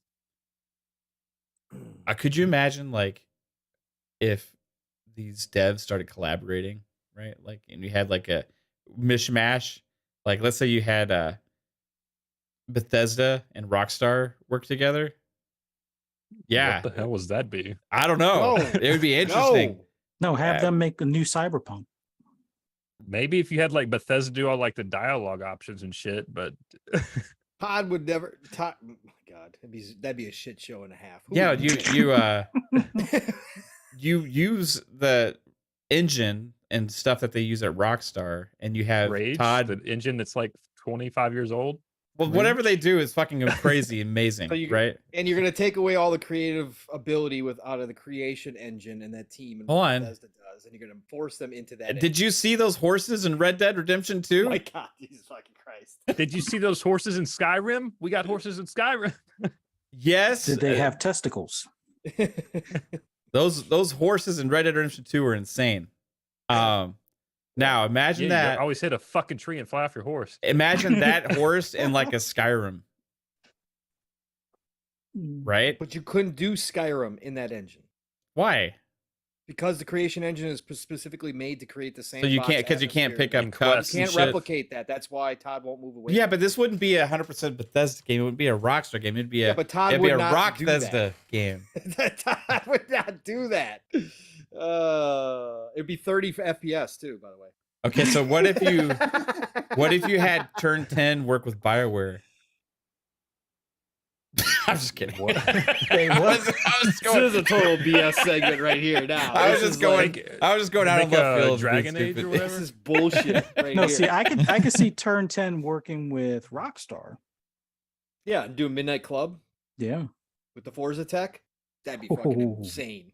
Yeah, that would be next level. dream Yes. collaboration there. Yeah. Midnight Club. How about you just go find the devs that worked on Tokyo Extreme Racer? And What you- if GTA Bring 6 that is back. only Bring on that back. Nintendo Switch? What about that? You know, what if Nintendo buys exclusive contract for GTA 6? You know, When's if you make Zelda in the creation engine with Bethesda? Oh If my finally get god! Zelda, I hope for. We're All gonna right, I chop think we're people's heads off. turning left. Finally get a mature Zelda game. Yeah, I mature know. Zelda Would it be great? It might actually yeah. appeal to me. How about this? What if Nintendo had a good console? Oh, Well, they got to All they get need out to- of the handheld market. what if All they need to Nintendo do is teams up sculpt- with Apple and makes a console? No, team up with Valve. Steam Deck Switch Pro. There you go. Yeah, Nintendo and Valve. It would actually, if Nintendo hooked up with Apple, they would do some weird, crazy shit. The console would actually look like a fucking apple. You know, it'd just be like this white apple that would sit on your TV, and you'd have an Ethernet Yeah. port in it. You know, And Be I'll made have out of like a, cardboard and Yeah. stamped with Nintendo on the bottom. and Yeah. I'll have like a warning message: do not enter, put into orifices. you've been playing too much Scorn, man. I have. Apple will sell you a $1,500 TV stand to equip the device to your TV. Right. They make it to where it only has to be played on. It can only be played on a specific TV, and Apple's gonna have a new TV come out just for the Apple thing that they have. I could see that. And your profile won't be compatible with any of your other iTunes devices like iPhone or iMac or whatever the fuck. So it's like, Yeah. That would actually work with Nintendo though, how they released that Pokemon Go ball. They had a Pokemon Go ball. yeah. Yeah. What did you was do like with a it? little thing. It would like alert you if you were near a Pokemon or whatever. And I What did think it you like? hit a button. Did to it throw buzz or something in your pocket? I don't know if it buzzed, but I think the light like around where you hit the Pokeball to like open it would like go off, and you would know if there's a Pokemon near you or something. Yeah. Mhm. Amazing. Yeah. Amazing. I think That your is interesting. Pokeballs are glowing. Is that a Pokeball in your pocket, or are you happy to see me? But you want to see what comes out of it? Is that a leg cramp? Squirtle, Squirtle. Oh my That's god! so Oh, I was thinking about like a 20-foot long onyx or something, you know? Oh my god. Oh, Are we Pokemon name dropping now? I only know Yeah, a when you few. Pull out that Onyx, she's gonna pull out her Squirtle. Jasper. Yeah. Jasper. If you could pick any developer to make a Star Trek game, because there really never Oh. has been like the best Star Trek game ever made, who would you pick right now?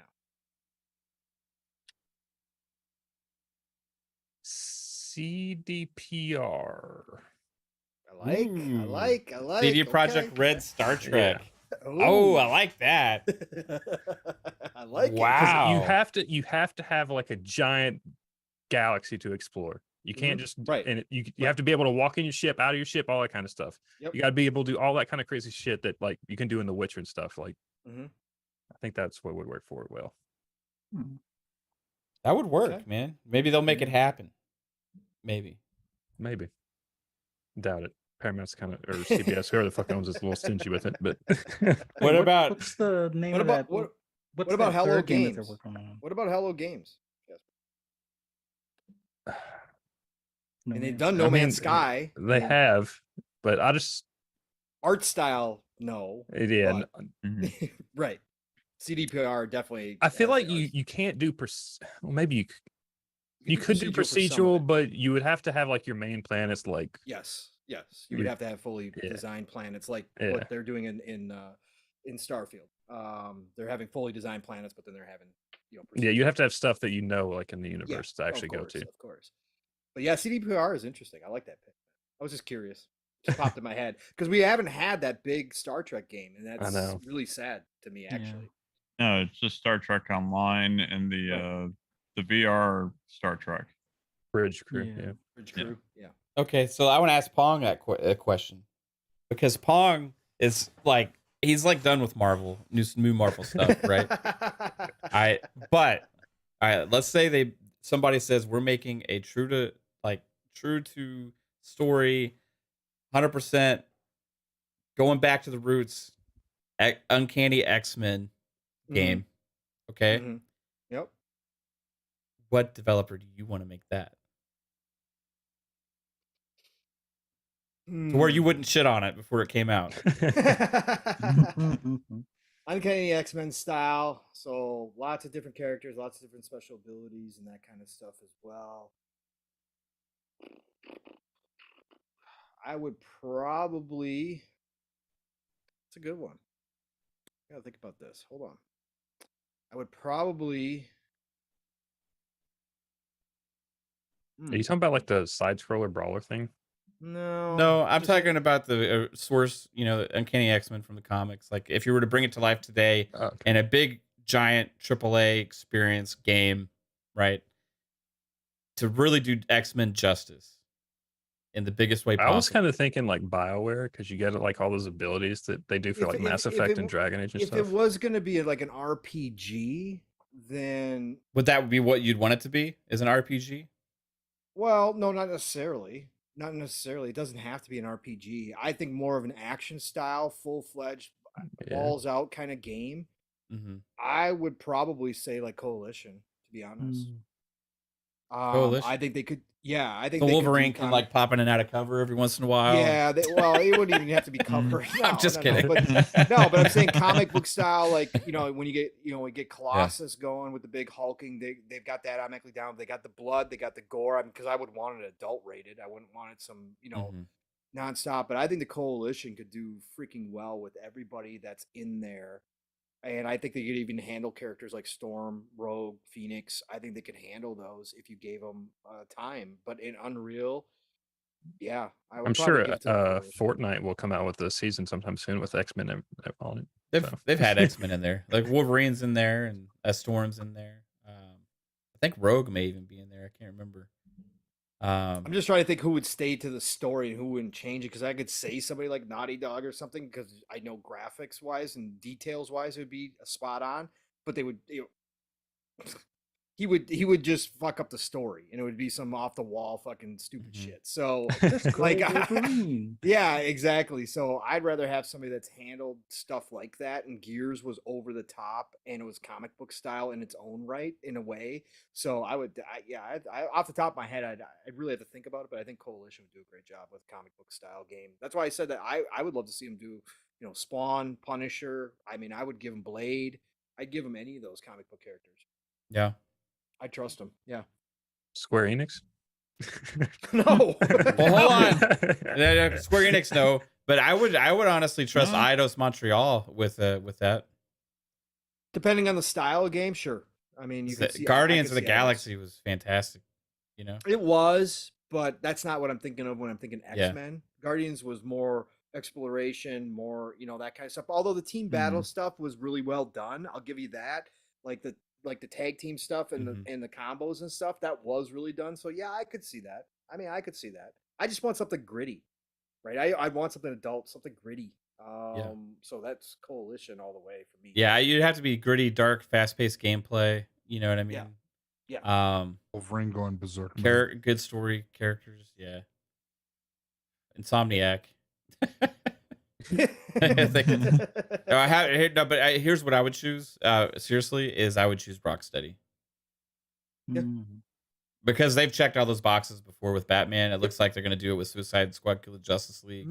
I would choose Rocksteady, 100%. Rocksteady. Yeah. If as long as they didn't do the Arkham battle style for everybody.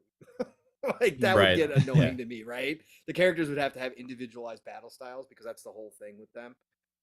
So that's my only thing. But yeah, no, Rocksteady would be definitely another one. Good call. Yeah, I like that one too. Yeah, because the Nightcrawler would be perfect. Like that whole ping pong attack, that'd be perfect for Nightcrawler. It's Pong Soul, not ping pong. Bamf. Bamf. Ping Pong Soul. Everywhere. That'd be pretty sweet. I just love to see it. I mean, I just love to see somebody break that down. I mean, Marvel's Ultimate Alliance was really good. So that type of style would work too. Again, it all depends what type of style. I would love an RPG style. And then you're talking about take your pick out of the top RPG makers, BioWare, CDPR. I mean, I'd give them to any of those. Cool. It'd be interesting. Mr. Jonah Dark says platinum. Get out of here with that. Platinum. Platinum with a Wolverine game. They'll just take your money and Hell make yeah. some other shit. Platinum with a Wolverine game would be fucking fantastic. Yeah. But they'll deliver you. It'd be kind of like Vanquish a little bit. Yeah. Vanquish mixed Dazzle. Mixed with Bayonetta. I mean, it's all right there. I mean, fuck. That'd be The thing is, Platinum's shit the bed so much on licensed games though. Like that Teenage Mutant Ninja Turtle game, I was excited for, but it kind of sucks. Yeah, I right. understand. Again, they're the ultimate home run hitters. I'm telling you. Yeah. Either they're rounding the bases or they're striking out. Transformers Devastation is pretty cool, but like not really what I was asking for a Transformers game. Either. So, what? Psycho. Dave Matthews Band, a concert experience. Harmonix. There you go. Are they still? Do they still exist? Harmonix. Yeah, I don't know. The only two, I think, Ubisoft and Activision is the only one that really does music games now, right? I don't even know if Activision does them anymore. Well, Yeah, they were. Activision does. Harmonix was part of EA, right? I think, because they did Rock Band. Which one did they do? Rock Band? Yeah. No, because they got Activision has Guitar Hero, right? yeah. Yeah, Mhm. they've got Yeah, Guitar Activision has Guitar Hero. EA had And Rock Band, which was Ubisoft Harmonix. made Rocksmith, right? Yeah, I liked Rock Band better. Harmonix. Harmonix is owned by Harmonix Games. I'm gonna look them up. Independent game development studio. And I don't buy anybody. I think they were just published by Published EA by EA. Right on. with That'd be Rock pretty Band. phenomenal if Phil wants to bring it back. He goes and gets them too, and after the Yeah. Activision Blizzard deal, and just brings back Guitar Hero. with But that'd be a Harmonix. monopoly in game in music games. in music No. games. CMA will shut that down.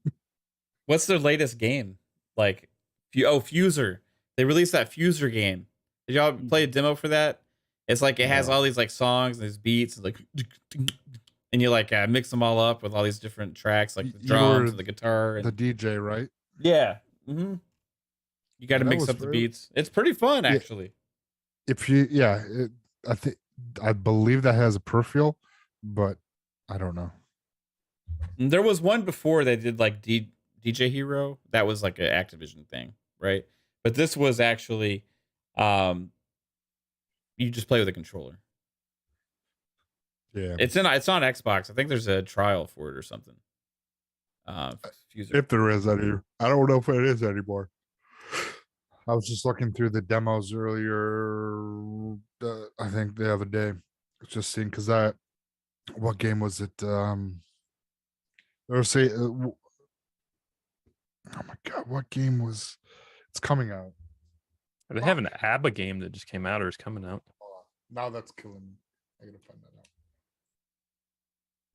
out. All right. Well, we'll get while Psycho's starting to look that up, we'll start getting everybody out of here. I'm going to be streaming Scorn here in a little bit. So Kate made me a sick ass thumbnail. Can't wait to show everybody. Back from Dead. Awesome to have you back on the show. As always, I appreciate you being here. Tell everybody where they can find you. Yeah, thanks for having me on again. You can find me at Back from the Dead 1 on Twitch, Twitter, and YouTube. Back from Dead 1 on Xbox Live and PSN. Sweet. You still streaming? Yeah, occasionally I've been streaming. Want to stream some Dreamlight Valley, make some guides for that, and also going Better through harvest my, those pumpkins. Yeah, exactly.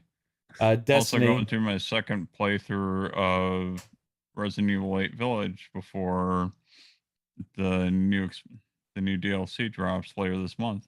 Right on, man. Cool.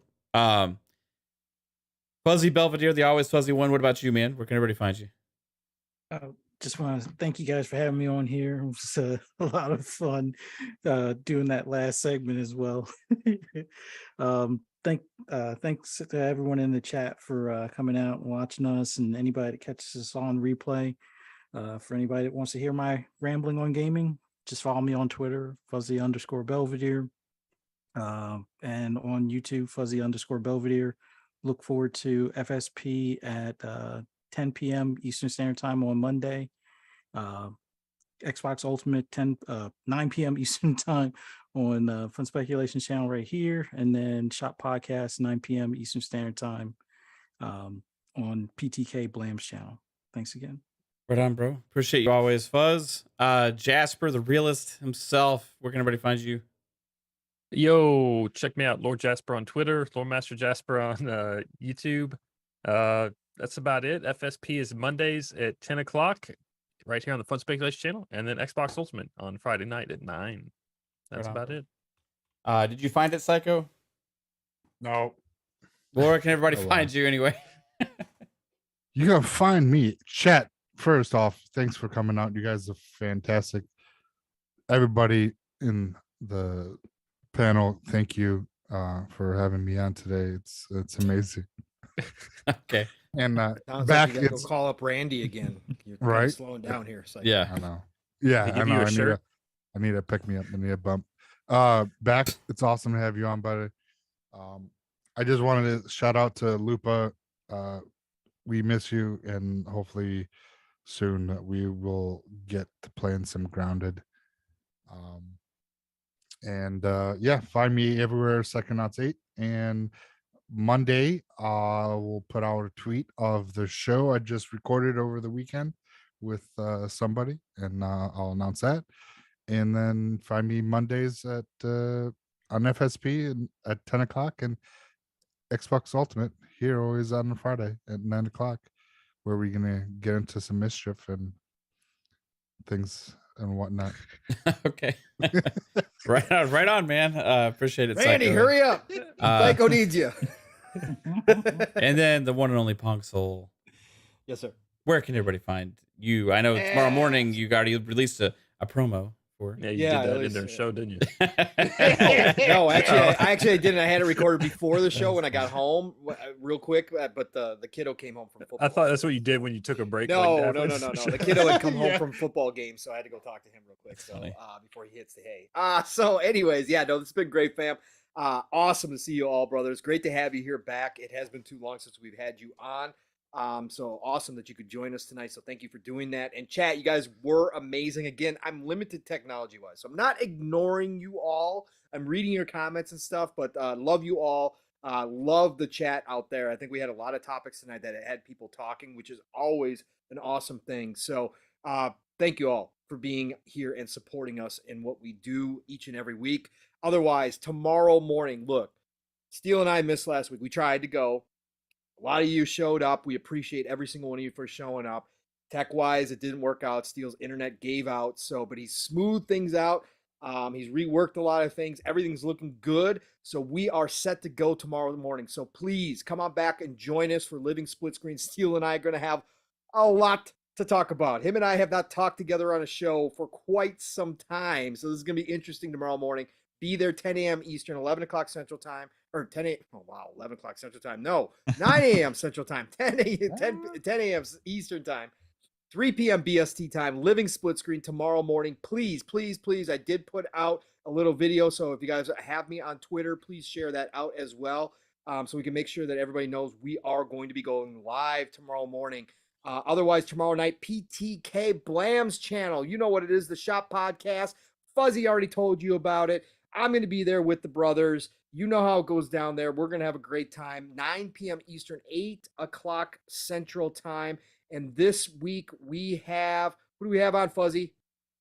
I'm not sure. I don't. Who is it, Fuzzy? I just saw it. I lost it. I saw it in my head and then I lost it. Did he announce it on Twitter? Yeah, he announced it on Twitter. I'll tell you here. Yeah, tell me, please.